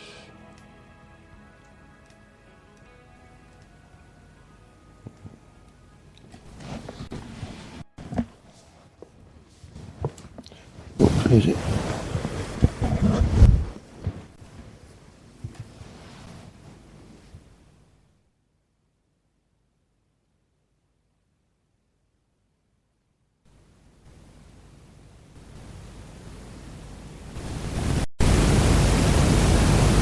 Tommy.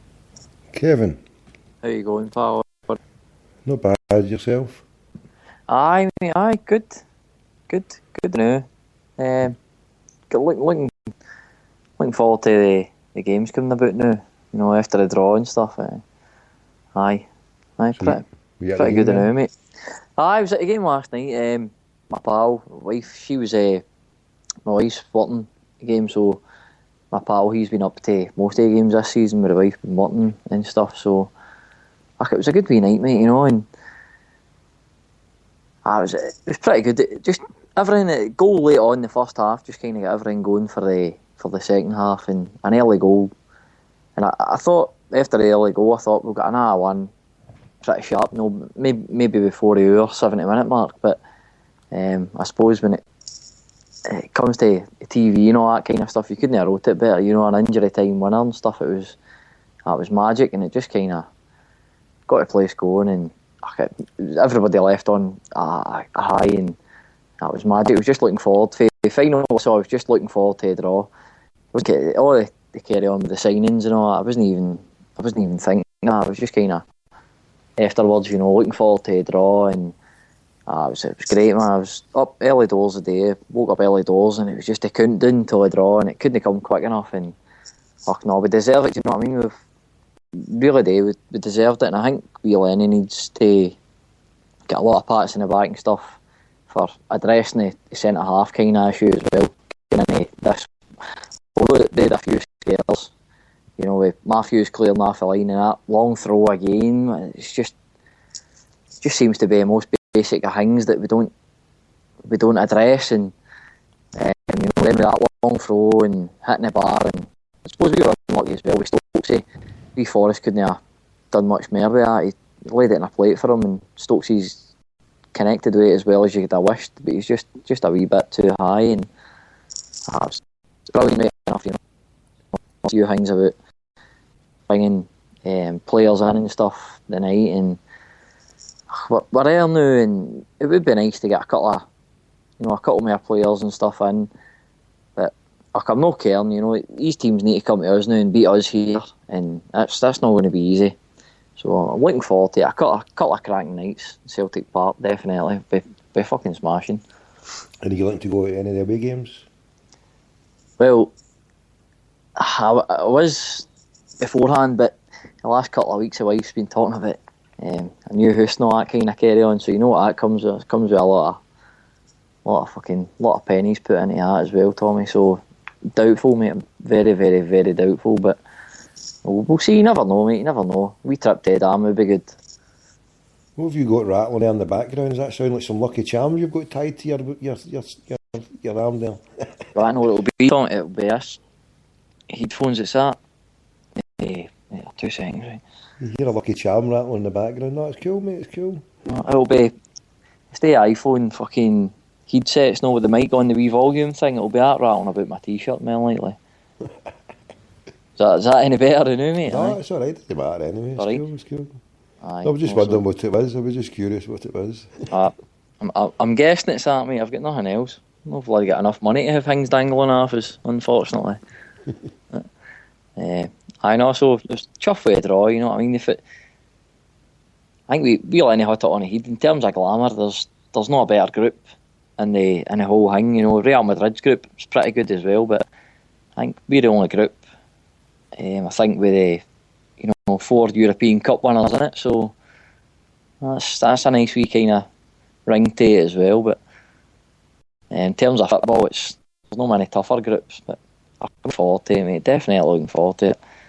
I've done a hard bit now, so just get to kind of enjoy it for here on, and if we bring in a couple of good names and stuff, or players who become good, you know what I mean, they'll become good and set the stage alight a wee bit, then all the better. I'm definitely looking forward to it, mate. Looking forward to it. Can't wait.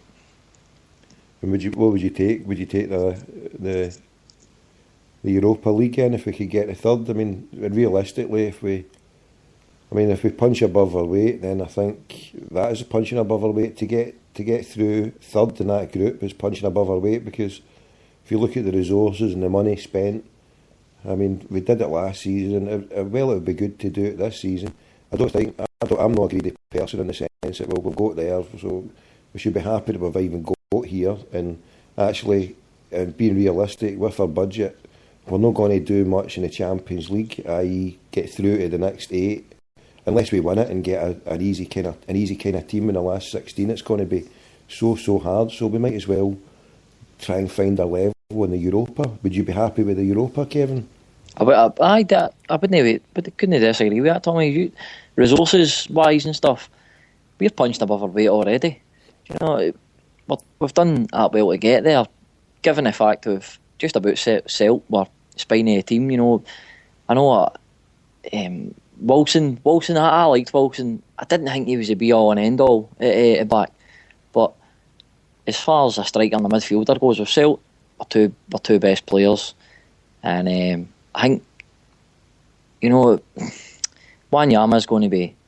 We'll probably not get a player like him again, but I think we were a wee bit spoiled as well up front with Hooper, because if he wanted to just play in the box for a game, he could do that, and he was fantastic as a poacher. But when he was playing up front as well on his own in Europe before, for all the size of him, he was strong enough and he made the ball stick and he brought him midfield into it, and he could hold the ball up as well, and he could drop off as well, and he could link up well with midfield, link up well with Stokes when Stokes was playing up front with him as well. And I think we were a wee bit spoiled, he could do all the three kind of positions or three roles that you would ask a striker, and I think that's difficult. You know what I mean? That's not just hard to replace. That's a rarity in any kind of striker now in any league. But no, I definitely think, as you said, Europa League, there would be no shame in taking that at all, Tommy, because it's a cracking group, and I think if we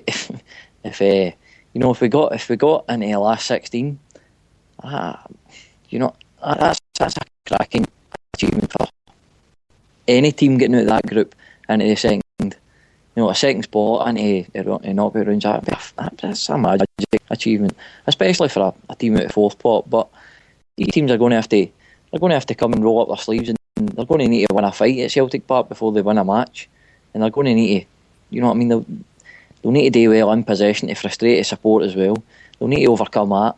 Plus, they'll need to roll their sleeves up and win a fight before they win a football game at Celtic Park. And there's not many teams that can come and do that, Tommy, you know what I mean? You couldn't get two harder games if you'd asked Milan at the San Siro to kick it off, and then Barca with... I've just got that Neymar in, so you get Neymar and Messi coming at you. I mean, God help us if we've not got... Say that, we did them last year, but let's hope we just die. Another one or two players at the back, and then you just go with what we've got. I'm happy to go with what we've got now, but we're here. My panty wetting last week was mainly because of the way, as I thought, we were gambling too much with so much at stake, and no money wise. The PLC and the players and all that, but primarily shows that we've got something to get excited for, because it's not our fault that these dirty bastards have cheated us and done what they've done, and they deserve the punishment.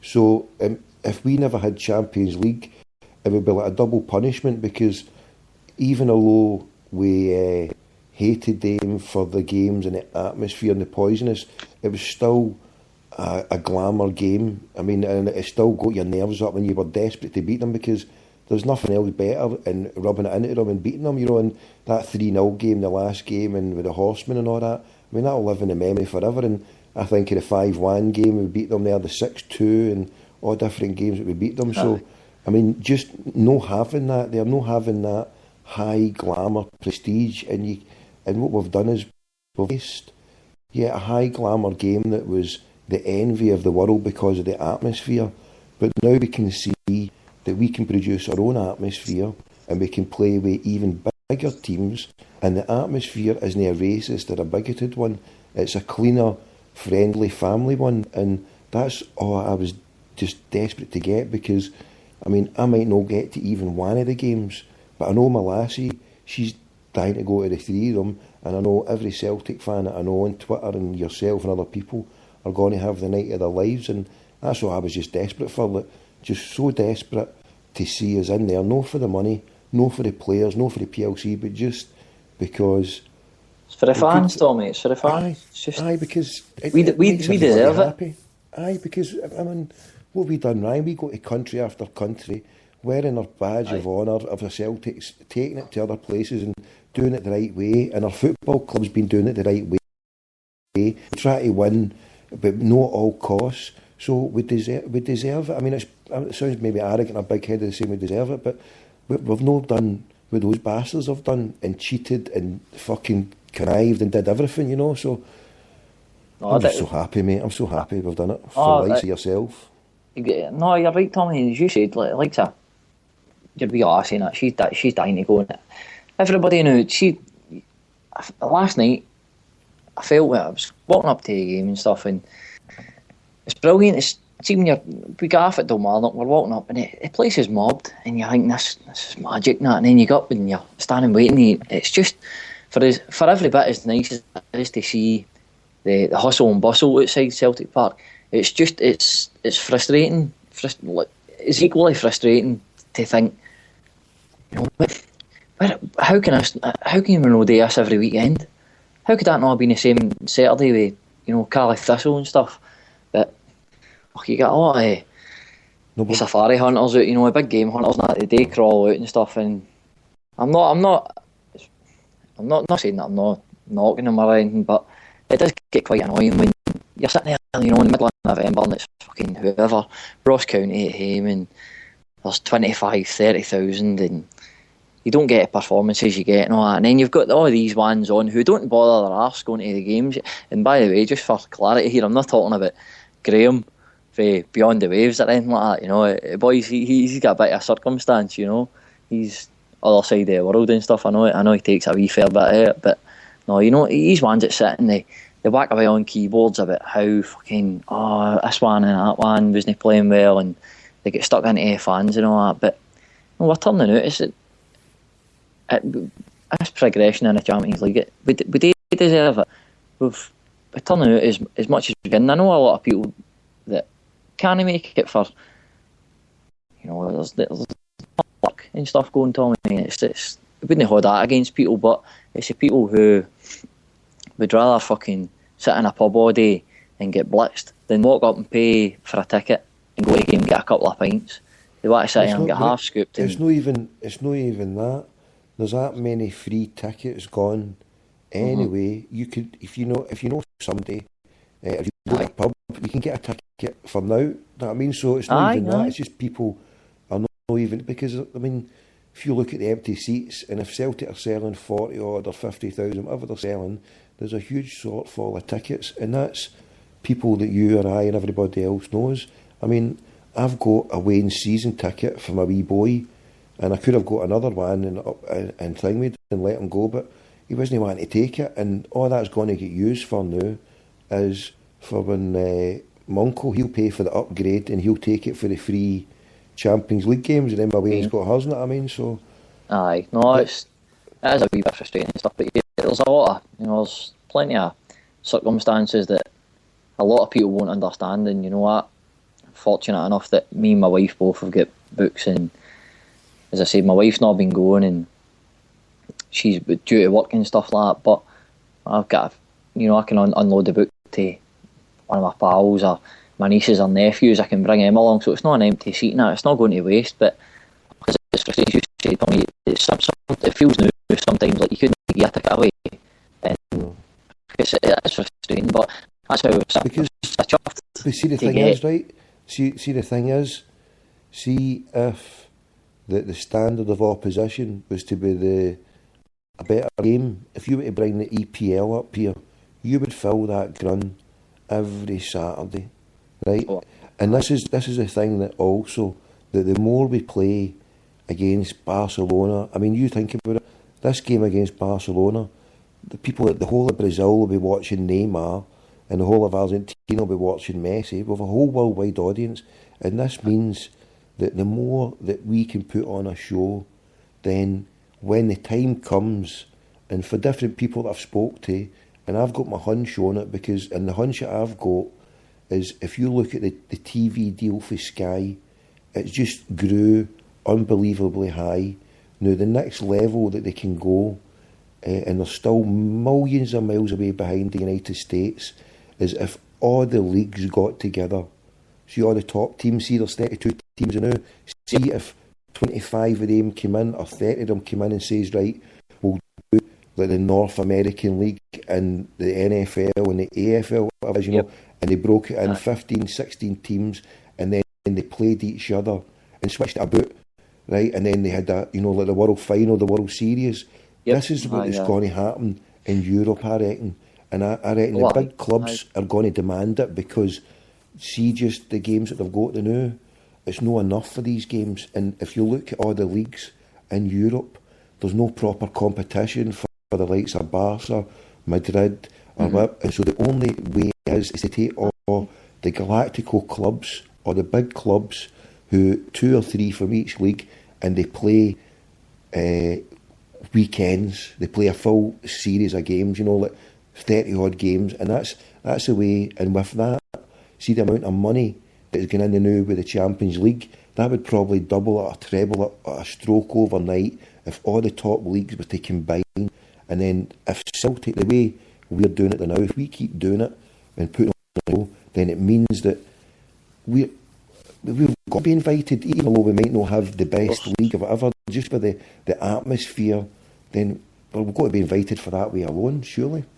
Aye, no, definitely, Tommy, as you say, there's how many leagues now? I mean, we're Scottish leagues constantly kind of belittled out with Scotland for being once upon a time it was a 2-horse race, but now it's just it's a one runner. But if you can give me many more leagues than, maybe one, the German league seems to be a wee bit more competitive, but you say Spanish league, it's Barca or Real Madrid, it's a 2-horse race every year. Italy, 2-3 teams realistically. England, it's Man United, Man City. So I'm tired of hearing that Scotland's it's a joke league, it's a 1-horse race now. But fair enough, don't get us wrong, it is. But once upon a time, it was a 2-horse race, but there isn't many big leagues outside of Scotland. It's too much different. The only difference, I mean, I don't if you watch much of English football yourself, Tommy, I don't know, but see it with the top maybe half a dozen teams. English Premier Leagues, it's the fucking SPL with like Las Vegas fucking dusting a glitz and glamour on it. It's terrible to watch. It's really poor. I don't like EPL at all. No, Tommy, I'm the same, mate. I'll watch any football. You could put the fucking Port Juniors and Clydebank on the telly, and I'll watch it, no bother. But honest to God, some of that, see that English football, see like a West Brom and a Stoke game. Sack at me, I'd rather be doing that waxing you're doing for a good cause than fucking be sitting subjected to that, know what I mean? I'm not doing any waxing, don't be... you'll get roped into it yet, big man, don't you worry. Don't you start, you'll be getting a lifetime ban. Barrett will have you, he'll wear you down, mate, he'll wear you down. There's no waxing, I'll shave, I'm told you I'm shaving, don't you start mad rumours like waxing, you mad person. Oh, it's not a rumour, mate, I'm just getting the ball rolling here. Barrett's going to have you getting fucking tortured, mate, tortured. Your balls will be getting fucking rolled over and fucking shaved over, you bastard, anywhere, that's right. Oh, here, hang on a minute, we're getting into it. Bloody hell. Getting a bit ahead of ourselves, it's not even a weekend yet, Tom. So I'll just give you a quick kick in the balls with my size 11 foot then, you'll anywhere you're shite. No fucking waxing. That looks heavy, mate. Have you ever had anything wax, no? No, not at all, Tommy, not at all. In high school, I think a couple of boys done it for like a charity thing, but that was back in the day, and I was standing, kind of watching it, getting it, tossing the coin on it, but there was a few boys well ahead in the queue for it, and I thought, that'll be shining bright. I'm not doing that, not a chance. Definitely with you on it, mate, but if I can manage to get you doing it, no chance. I can't take pain. See if I could take pain, but I can't. I just can't take pain. I'm hopeless for pain. There's no way I can do it, mate. I'm sorry. Pain thresholds, it's pathetic, man. Wee lassies would laugh at me. You know what I mean? I'm terrible for it. I'm the world's worst, but if it's for a good cause, then it's I've seen a wee bit, you're doing it for a bit of greater good. Well, if I get to a limit, I might put a limit on it. If it starts to raise some money and it's for a good cause, then if I see the money rolling in, and then I might put a limit on, and if I get to that limit, then I'll wax. But if it's I might just if I get a money, and if it means making extra money, then I might. But I would have to be. Need to be some amount of money, Tommy. Oh, it'd have to be for every. I would need to take professional guidance, and I need to go mind training. I would need to do all sorts. I've only got weeks to go. I need to train my mind. I'd need to go and speak to somebody about how you train your mind for walking over hot coals or something. I need to put myself in the zone. Find your nirvana and just let it go. Oof. I'm not letting it go for a fucking wax. A back, a crack, a wax, let it go. I'll let you go after this life for anyway and that shit. Oh, no. Hairs. I know, it's not... How can people take hairs? I mean, here, I think it's a con as well. They're conning me because they're only shaving their head, they're lassies. They're wanting me to wax everything. Fucking hell. I know, I need to find out more about it. I think I should just go and put... See, the thing that frightens me, I mean, you put an elastoplast, just a wee small elastoplast. I know, mate. Half a hair. I've got a monkey's chest and legs and everything. It's Jesus. Oh no, Tommy, it wouldn't be nice, mate. I'm the same. See if I got a hair, or on my phone, and I take my phone away from my head if somebody's phone. My eyes are black and everything, I'm terrible. But, and the worst of the worst, I shouldn't say it, but since we're a late night edition, past watershed and that. See if you, this is just cringe, this will bring tear to a glass eye. see if you ever jam your zip and you're, jeez, don't even think me. Aye. Don't need to expand on it any more than that, mate. No, but what's the worst? Getting a wax or catching some of your hairs in your chinny chin on your zipper and that. I mean, what is the worst that could be done? It's got to be voluntarily. Waxing would be worse than that. At least you don't mean it when it's your zip. Well, it's unexpected, at least. I mean, I'm talking about preparing. Mate, I'm talking about preparing myself. I'm going to mentally mess my head about for weeks thinking, can I do this? And then probably go for it and then put myself through. No, you need to be on plenty of pills for that, mate. Pills, that's it. Where do I get the pills? What can I get? No comment, mate. No comment. Where can I get them? What can I go for? What pills would you aim for? I advise you on that. I'm out my depth there. I need to get a doctor. I need to get a bush doctor. I need to get some kind of doctor here. Oh, aye. So you're going to be going to any games, Tommy? No. I don't even think I'll go to any of the home ones, mate. No way. No, mate, probably no. No, I'll let other people go to the home ones, mate. I wouldn't want to begrudge somebody. I'm not planning to go into any other home games this season, so I'm not going to.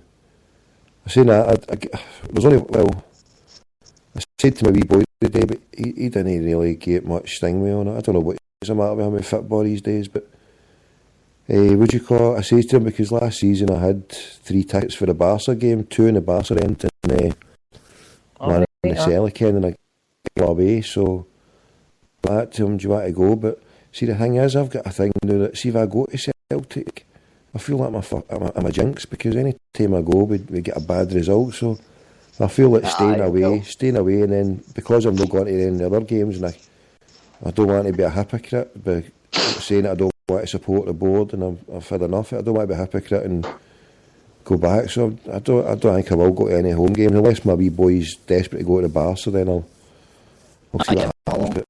I don't bother getting tickets anyway, Tommy. You're well connected, mate. Well, no, but that's the thing is, pick a seats, mate. You know. I would rather somebody else take the ticket than me. I mean, like last season, as I say, I never gave them away. I sold them. I mean, I sold them for face value. You know what I mean? To people that. See, there was people who took advantage of it. You know what I mean? With putting the tickets out for high prices, but that's just scumbags that do that. That's I mean, low, mate. That is low, especially when it's like, see, if I'm selling a ticket to my pal or whoever, you're not going to bump them. Do you know what I mean? That's poor. I always remember. I know you've touched on Seville and stuff before, but I always remember when we were in Seville. It was me and my 2 older brothers and a couple of boys that we went to games with, and there was a Scouser, and he had about 6 or 7 tickets, and one of the boys that was with us had stopped him, and he was like, "How much you wanting for a ticket?" And I think he was chancing his errand for a couple of €100 a go, and I was just like, "Come on, fucking, screwing up, pal," and he was like, "Oh no, whatever." I would be lying if I said he knew exactly how much he was asking for, but say it was I mean, he was wanting about 200, and this other boy came over, and on the day with us, I never seen a boy before in my life, and he's like, "How much you wanting, pal?" And the boy's like, 200, whatever it was, €200, and he's like, "Let's see, just sure they're all right and stuff." He says, "I've got half a dozen of these here." He says, "So if they're all right, we'll take them off, you kind of thing." And he goes, "I ain't no bother and stuff." And the boy kind of, the Scouser boy, he'd tickets kind of, fanned out like a deck of cards, just kind of flashing.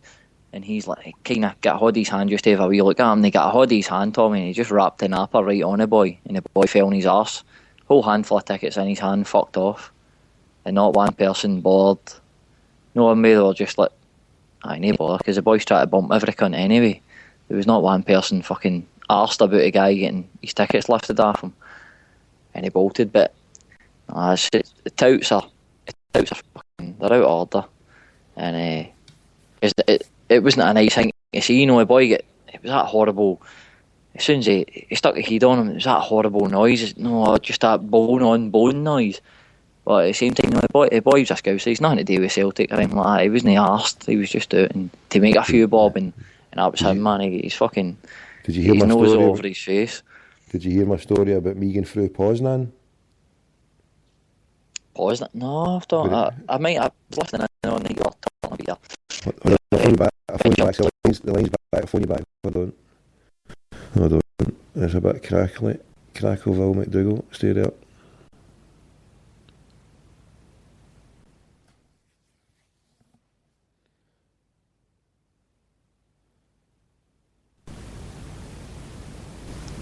Is that any better, mate? Aye, no, last year when I went to Poznan with the Wayne for there was a treat fast in our exams, or doing our exams last year. Aye. And we went to the Ireland-Italy game. And I mean, I did it on the cheap. We flew into Berlin, and we get the train for Berlin into Poznan, and we got in on the day of the game. And before we went to the hotel, we had no tickets, so we went there without any tickets. And just before you go to the square, there was the main square where all the Irish were, right? There was a fan zone. There was actually the fan zone where after it they were singing Stand Up for the Irish. When the game after they get put out, they were all desperate for all the Irish to come back. And the day I left, I mean, the taxi driver was practically the greeting. He's like, "Oh, you's Irish, you's are the best ever. I can't believe it's so sad you's are going. It's all finished for us, you know." And I was like, I was so sorry for the guy. And I'm giving him 25 zloty, and I'm thinking it's a tip. And he's drove us about for about 20 minutes. Me and the daughter, she was like, get souvenirs, and he's drove us about, and it was only like a fiver I've gave him. And I'm like, I went to give him more, and the Wayne's like, here, I want more souvenirs, don't be giving him everything. And I'm like, but I want... He's only drove us about for about 20 minutes or something, 25 minutes, and I've only like... I'm like, but this is only a fiver, this is nothing, I'm giving this poor boy, and he's sitting there almost greeting, "Oh, yous are the best, and I'm feeling duty bound being a taxi driver, I'm wanting to help him out, and I'm like, shit, the Wayne's like, but don't give him, I want to buy some other ones. I'm like, fuck. But just before we that was when we were leaving, but just as we arrived, just where the fan zone is, just to the right, there was a guy, just before you go in, you go to the left, there was the square, and then just as there was a wee small guy, and it was a mank, and he went, "Here, mate, you want any tickets?"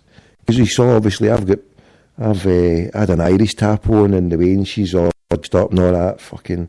So we're all going to town dressed up as you do, you know what I mean? And he's like, "Here, you got tickets?" And I went, "Aye, how much are you selling them for?" And he's quoted us something.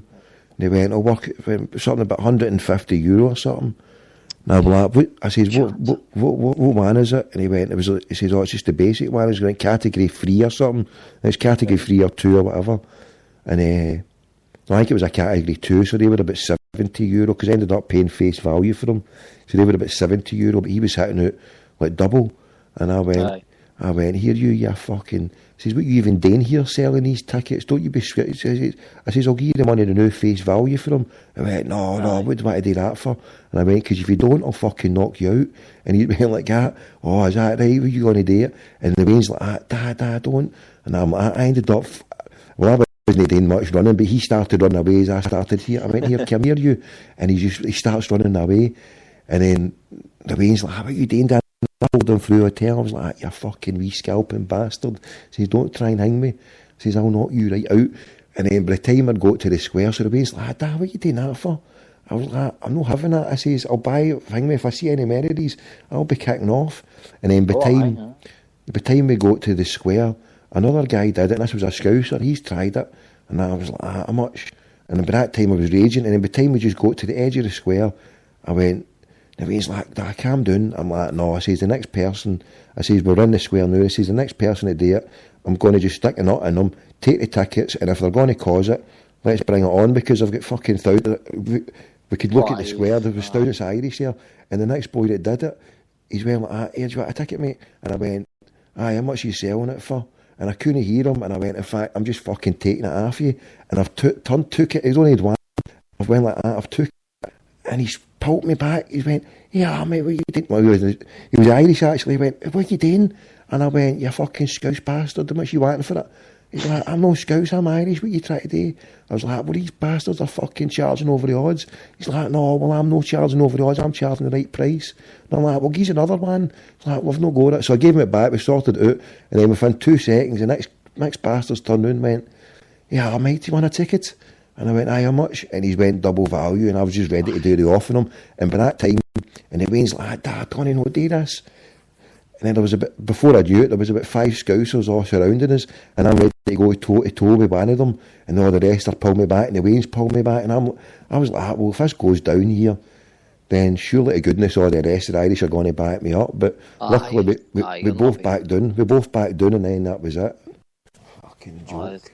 Don't get us wrong, Tom. As I said, I've never took any pleasure in seeing them to get their head fucking kicked in or anything, but when me and Seville and that boy at it, and as I say, that boy grabbed a hood, no, just like the back of his hand just to get a look at the tickets, and he put his thumb over his thumb, because he was stood right next to us. This was 2 seconds after he was saying to us about selling the tickets and that, and he got just as good a grip on the tickets as the boy, and he just fucking wrapped an apple right on him, and I never felt one bit sorry for the guy or anything.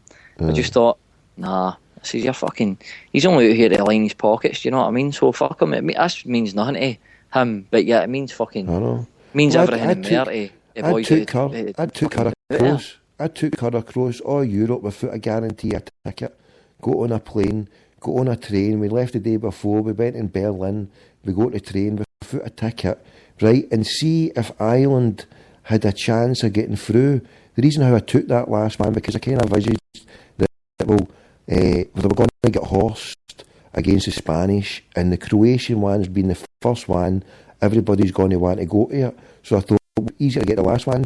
But if that had been a decider, or a lot of Irish people were still there, the chances are we wouldn't have got a ticket, and they touts would have been charging a fortune. It'd been hard. They'd have been booking a holiday on the back of selling any tickets, mate. Aye. Because that's what they did in the first game. When I heard it, the first game, because I spoke to other people, and there was that many Irish who went for the first game, they were getting 500, 600, 700 euros for it. So they're standing there going, oh, well, we'll just take double our money this time, because obviously there wasn't that as much offering. But apparently that first game, there was that many Irish there, and there wasn't enough tickets, and they were just going crazy for it, you know what I mean? And they were making a heavy scalping on it. Oh, I can believe it, mate. Definitely. I was that lucky. I found a couple of tickets for a Polish person who worked for McDonald's, and he gave us it at face value. But for them, he's probably made a mint on it, because he's probably got it for free for his work, and he's just took fucking €70 worth of his lotties off me, you know what I mean? I was like, yes, here we go, at least. It's more than enough for him, anyway. There's plenty of lousy bastards out here, mate, who would take you for every penny you've got, you know what I mean, just for passing a ticket on, but it's just the way it goes, you know what I mean? It doesn't matter what it is now, it's not even football, it's concerts and everything, there's just, you know what I mean, that anything at all they can make money on, the touts are all over it like fucking flies around shite, so you've got to it's always Manx. It's always Manx. With the aim and the Scousers, right enough. I know. And plenty of Cockney fuckers and all. Plenty of that mob. I had 2 tickets for that M&M, and I went like to my wee boys, like, you want to go? Because I got it for him. He's like, no, I'm not really bothered, sell them if you want. So I went up, I went, well, I says... I seen you tweeted a wee bit about it. So I went up, I went, alright, I'll tell you what. I says, there's no point in going with all this madness, we'll go there like 8:30 or whatever. So I went up about back of 6 to see if I could sell them. I thought, well, if I don't get shot, I'm in the back of 7, I'll go and grab him, and then we'll scoot down. And as I got there, and there was a mank there, sure enough, and he's went like that, yeah, I'll buy it, I'll sell it, I'll buy it, anybody, tickets, buying or selling. And I thought, I'll go and speak to him. And I was like, how much are you talking, mate? I've got 2 here, I might offload them. He's went like a tenner. I was like, oh, here, mate. I says, I'll go and grab my wee boy and fucking... I says, I'm not paying £100 for 2 tickets and then fucking selling them for a tenner each. I says, I'll go get my wee boy and... He's like, oh, why don't you do that? I said, what is your wee boy? He's like, he's only 12. But I like, we'll go and get him and listen to it. He went, because I want to take it. He says, I can't even get sold them here. And I was like, what the fuck? How do you always come up to all the gigs? What is it? Nobody in Manchester's got a job apart from selling tickets. What's going down there? It seems to be a fucking part of them, mate. Scousers, if you say Manx and a lot of the Cockneys that seem to be punting the tickets, but fans will get what's coming to them, do you know what I mean? Especially when they're ripping people right off. It's just like you're saying, like, at least doubling the value there when you were the Ireland game and that. And, it would take more if they could. They'd take fucking... No, I mean, they'll ask you how much you're willing to pay before they tell you how much they're willing to let them go for. I know. So you can't win with them, but... no, they'll get what's coming to them, mate, but... No, I'm looking forward to this Champions League. And you just see earlier on when you were saying about the... touching on a kind of like a European League kind of thing. Aye. I don't see that being too far off anyway, because all everybody's waiting for is the Champions League now, really. Spanish League, German League, French League, all these kind of, even English League, it's becoming a bit of a two-horse race and stuff, and sooner we get kind of some sort of European League on it.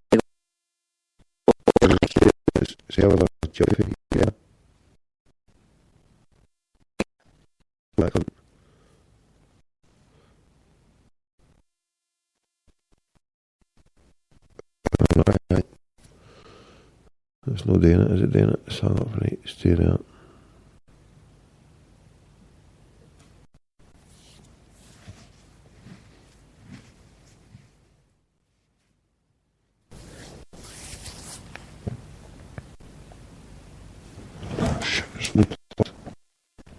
Oh. Aye, mate. Is that better now? Aye, sorry, what were you saying? No, it's just, when you touched on it earlier on, the European League and that, that'd be, do you know what I mean? That'd be ideal. It'd just be, that'd be the best kind of,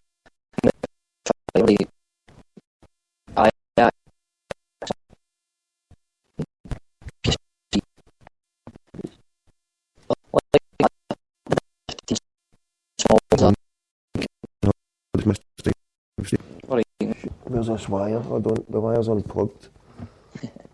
That's it in now. Hold on. If it unplugs it. Right, try it now. Alright now, mate? Aye, sorry, mate. What were you saying then? Sorry. No, I was just, like I said, we're touching on that kind of European League kind of setup, and you've got like teams in Holland like PSV and Ajax who are massive teams, you know, really, really big teams. Ajax especially, you know what I mean? They're as big a name in Europe as you could want, and they're just in small leagues, kind of holding us back. And Celtic's the very same, you know. They're a massive team on a global basis, European basis. Just that we play in a kind of shitey league. I think you say that kind of European league would be smashing, but if you've got a European league, then that kind of cancels out the Champions League. See, but what the way for to being do a cup competition, do you know what I mean? But what the way to do it is, what the way I would envisage it would go, would be the big teams that are in the leagues now, or the big ones, it's an invite only, and it's got to be the teams who bring the most fans and the biggest atmosphere generated and the biggest pool. So obviously you just go for your biggest teams in each of the leagues, and with that, with the biggest teams, they play like on a Saturday. So instead of, you know, all the teams, but then what you can do with the teams who are playing on a Saturday or a Sunday, whatever it is, then play their Diddy teams, or not play their Diddy, play a junior team or whatever to take part in the ordinary league. So you would have it, but you've had a B kind of reserve team. Aye, and so Celtic would put out a team here, and it would be a case of, so you wouldn't demean the league, but what it would do, right, it would mean that, see, all the top teams, they would use it as a reserve league, but it means that they wouldn't possibly be winning all their own national leagues, because they've got something else to aim for, and they would use that as like a feeder thing. So as that they would have they would have probably played 2 games each week, so you would have like a reserve, you would have home and away playing in your league, and you could put whatever team you want out. You could even have both of them, or you could have, well, you wouldn't be able to have both of them because they would both be playing at the same weekends. I pick the same squad of players. Aye, if it's a massive squad of players, and I reckon that it could be done, and you could use that as a reserve. And what it would mean is, like, the clubs in Barcelona, Real Madrid, they're not going to take too much to the highway, so they'll put on a lesser team, and so will we, and so will other teams, and it means that the leagues will become far, far more competitive, because by rights, all the top teams in those leagues will be automatically fielding weaker teams. So it means that Barcelona will not win the league. It'll probably be Celta Vigo. Celtic might not win the league here. It might be Motherwell. And Man United might not win it. It might be Wigan. You know what I mean? And the same way there. So because the bigger teams are not going to want to put all their top players in, so it's going to make the own leagues better. And I think they've got the capability to do that. I don't know. Or maybe it's just better just putting... See, the trouble is, if you take teams out of leagues, then you destabilise the leagues. So I think there's a compromise that could be done if they were to go down it, where, say, well, these are all big, massive clubs operating 2 leagues, and with the amount of money they would get for the Champions League, I mean, they'd be able to do it. I know. As you see, like, I was kind of thinking a reserve league, one squad for that and one squad for the kind of European thing. But if you're saying like amalgamating the 2 squads, then you know what I mean, you could drop a couple of the big senior boys into the league and draft in some of maybe the up and comings for the like kind of reserve side of your team into the odd kind of big European game. That'd be good. It'd be a wee bit different, you know what I mean? It's quite boring now as it is, Tommy. You know, everybody's quite happy with status quo, and apart from in Scotland where we've got to pander to the fucking zombies, but there doesn't seem to be a lot of shaking up in Europe going on, so... Aye, it's just a natural progression. Nothing up with it. Aye, exactly, mate. Change is fucking progress. It's got to come about sometime, stuff, and it is getting a bit stale and a wee bit boring, and a lot of people are getting fed up just watching the same routine every year. And you know it's going to be, I mean, even the Champions League, Tommy, you can pick at least half a dozen out of the last 8 teams that's going to be in it, and you'll not be 1 or 2 teams out. But you see, that's the thing as well, that this would automatically, it would freshen up all your national leagues, but it would freshen up the Champions / European League, because if all the money, and the way I would envisage it, right, is see the players over in America of baseball and whatever, they're on about 5-10 times what even the top players over here are getting. Right, they're on and that players over there on 2-3 million. Your average kind of baseball player, American football players, the top ones are making 20 or 30 million a year. I mean, they're huge. I mean, and so how can that money be possible? And that money's possible because you've got one market, TV market, with 300 million. Now we in Europe have got one TV market for 300 million if they all get together. We are Champions League, but they're getting the money for Sky, would you call it? They're getting the money for the Sky and all that. If they were to put it all together, then what they would get is with all the teams, like you said, PSV, Porto, all the smaller teams, that if we were to be getting guaranteed income the same as Barcelona, Man United, then we would be able to compete. So instead of having 7 or 8 teams that you know are going to get into the quarter-finals because they're like you say, you could pick them down and go, right, well, Real Madrid, Man United, Bayern Munich. Yeah, every year, mate, aye. If the money was at that top level was to be spread out, then you could possibly open it up that if we're on the same footing, then we're going to get a good chance to get to a quarter-finals or a semi-finals. Instead of, we know the new, we're punching so far above our weight the new, that just getting to the last 16 is like a Champions League final, to be honest, isn't it? Aye, no, definitely is, Tommy.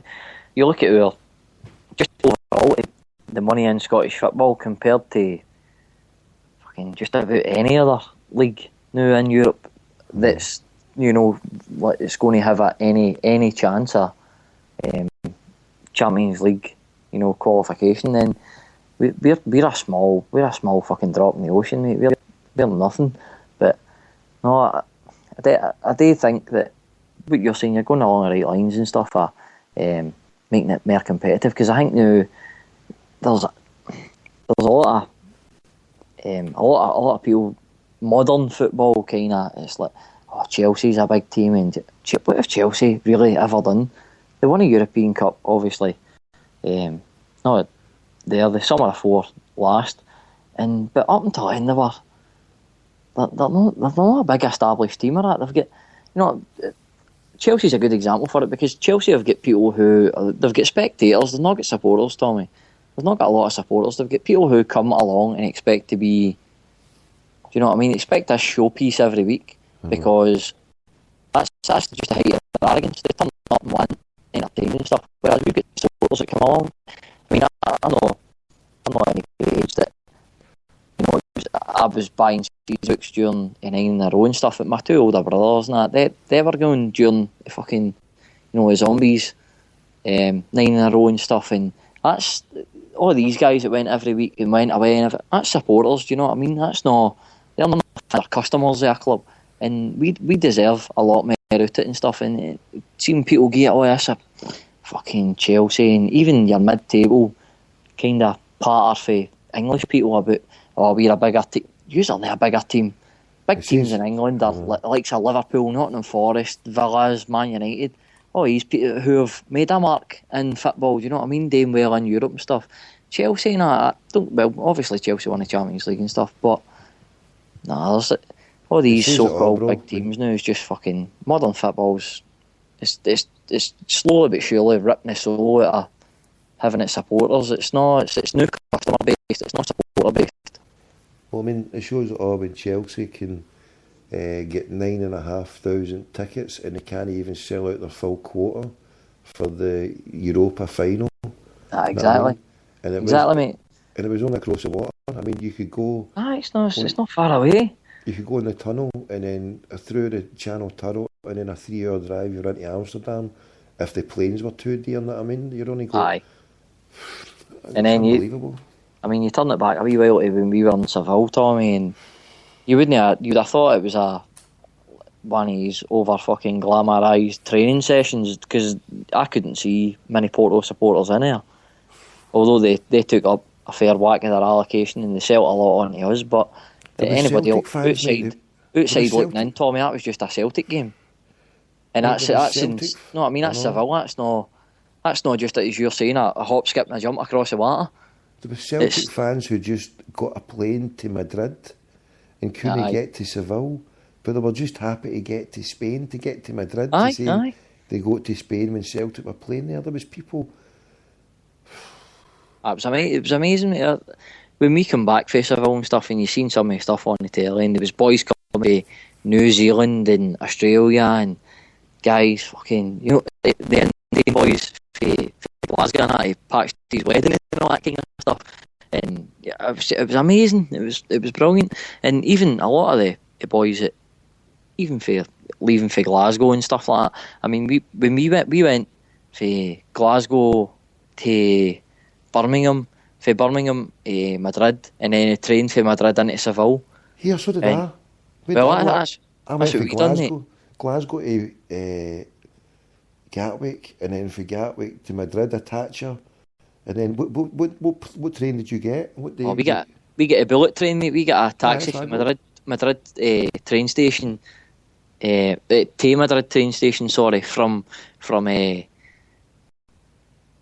Thatcher or something. For the airport, we come down the airport, right? We were one of the boys that goes with us, Tommy. He's famous for just, we used to pick him up in the mornings, going up to just league games and stuff, just every week. He was pie-eyed, man. Wee Freddie, brilliant, what a guy. Couldn't meet a nicer wee guy, and he's just, he absolutely loves Celtic to fucking death, but he's constantly bluttered, and we were like, Freddie, it was my oldest brother, Joe, he booked it, and we knocked it off, I mean, we got a good price and all that, but we didn't know until we got up to Glasgow Airport that whatever had happened, I don't know if it was a mistake on the admin part, or if my brother just never noticed when he was booking it, but it was business class. So when we got up, we went into the Sky Lounge kind of thing, and it was like, that kind of, I right, no bother, and we got on a drink, when you got on, you went on a plane, all your drink was free. So we all like, Freddie, you need to fucking behave yourself now, because they'll not put up with any of your shite, because when Freddie gets a drink in him, he's brutal, know what I mean? As much as I love a guy to death now, he's a fucking nightmare, man. He's like just one of them overactive Waynes and that, and we're like, Freddie, you need to just pace yourself big time, because they weren't on the same flight as us, but they the same. They were leaving whatever it was 2 hours after us or something like that. But they were the same. It was all business class stuff, right? So that was no bother on that. And we're like, Freddie, right, we'll see you in Madrid. Fucking take it easy. So it was me and my brother, and two our boys that went with us, and Joe and Neil. So that was cool. And we all pie-eyed, man. Once you're up in the sky, you can do what you want, Tommy. What they're going to do, chuck you off at the next stop. Do you know what I mean? That's where you're going. So we're in Madrid. I stood at Madrid.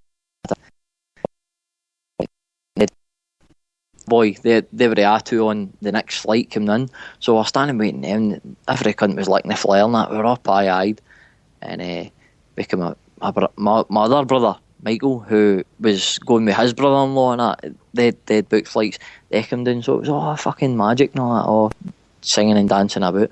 And down comes Freddie 10 minutes later on the escalator and that, sober as a fucking judge, man. He was cracking up, because everyone, he's like, you told me not to drink that, and he says, and everyone he uses fucking like the flare. Poor Freddie, it was a sin. But we got outside, just walked outside Madrid airport, and there was a guy sat on his stern, and he'd a wee Celtic scarf, and thought, bloody hell, had a wee, just like just some homeless guy, some Spanish homeless guy sitting on his flare with a Celtic scarf, trying to get a couple of bob together. And like, just kind of looking, walking over to him, and he's like, alright lads, any spare euros? Like, for fuck's sake, man, you go to fucking Madrid and there's a homeless Glasgow guy managed to get his cell there. It was fucking, it was magic, man. It was brilliant. It was fucking, couldn't make it up, man. Away over there, all the way for fucking Glasgow to Birmingham into Madrid, and there's a fucking homeless guy for Glasgow sitting there, quite a thing. Any spare euros? It was magic, mate, magic.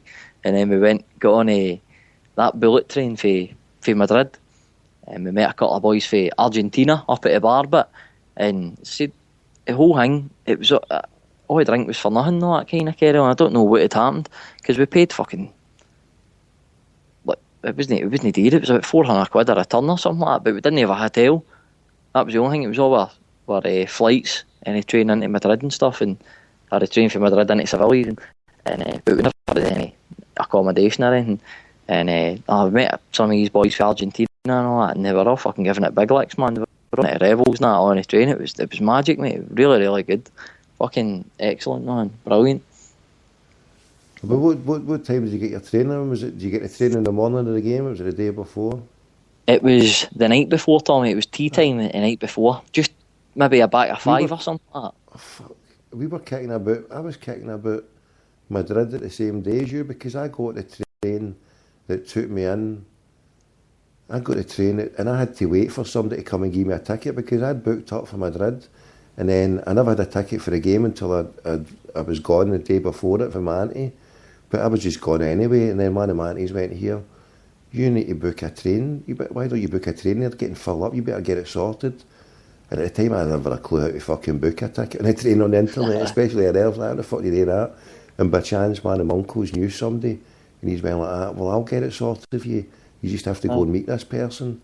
And then on the day before the game, and I met the person in Madrid. I had to wait about 4 hours, kicking about that train station. And then I go to training, and I get in about midnight, just back at midnight in Seville. And it was fucking... this show's just about to finish in a few minutes, Kevin, here, by the way. Oh, no bother. They'll be getting to Seville, maybe... I think, man, it was about back at 6, 7 o'clock, because we were saying to a couple of the locals who were asking for the cathedral, running back to the cathedral, there was a challenge the boys do. And we were kind of fishing about to see if we could get something that shows kind of pointers in the right direction, because apparently it wasn't too far for the train station, so that was fine. And we eventually got to challenge the boys, and we got the last half of that and stuff, and we just kept on the benches and that till the next day. But that was magic, man. Because when I get off, I sent a text to my mate who was standing in a queue waiting for a fucking plane out for Glasgow, and I sent him sleep in fucking Seville. And I seen the aftermath for that at the cathedral, because I never had a hotel, but my uncle, he was kept doing his like, just come and fucking lie down the flare here. But when I got there, I couldn't sleep. So I walked out of the hotel, and a taxi driver went skimming past, playing Celtic tunes, hanging out the window, shouting Celtic, Celtic. And then I'd never seen a sight in all my life when I seen that cathedral. And it was just watching, mate. It was just Celtic fans. This is must be 2, 3 in the morning, and it was just Celtic fans just lying about in benches and everything, just lying down. But listen, Kevin, I need to go, mate. This show's finished now. No problem, mate. What you doing? You doing an part, or you just patched it? Oh, mate, I'm going to sleep, mate. Aye. Right, no worries, mate. God bless, mate. Right. Okay. Right, mate. Take it easy. Hail, take hail. care, Tommy. Hail. See you later, man. See you later, Kevin. God bless. Cheerio, pal. Cheerio.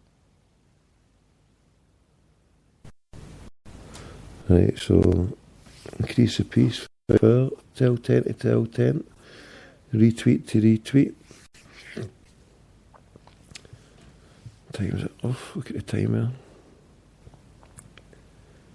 So thank you very much for joining us tonight. The 3 hours have flew by, and God willing, speak to you all soon. If this would just open up, is it opening? Yeah, we're going to get it now. Finally.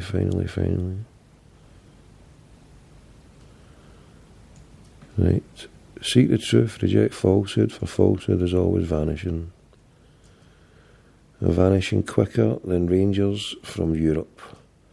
No Huns in Europe, cause they're dead. The Huns are dead, and we're playing in Europe again. Top table, and they're in the bottom leagues. Hail. Speak soon.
Good night, God bless. Hail.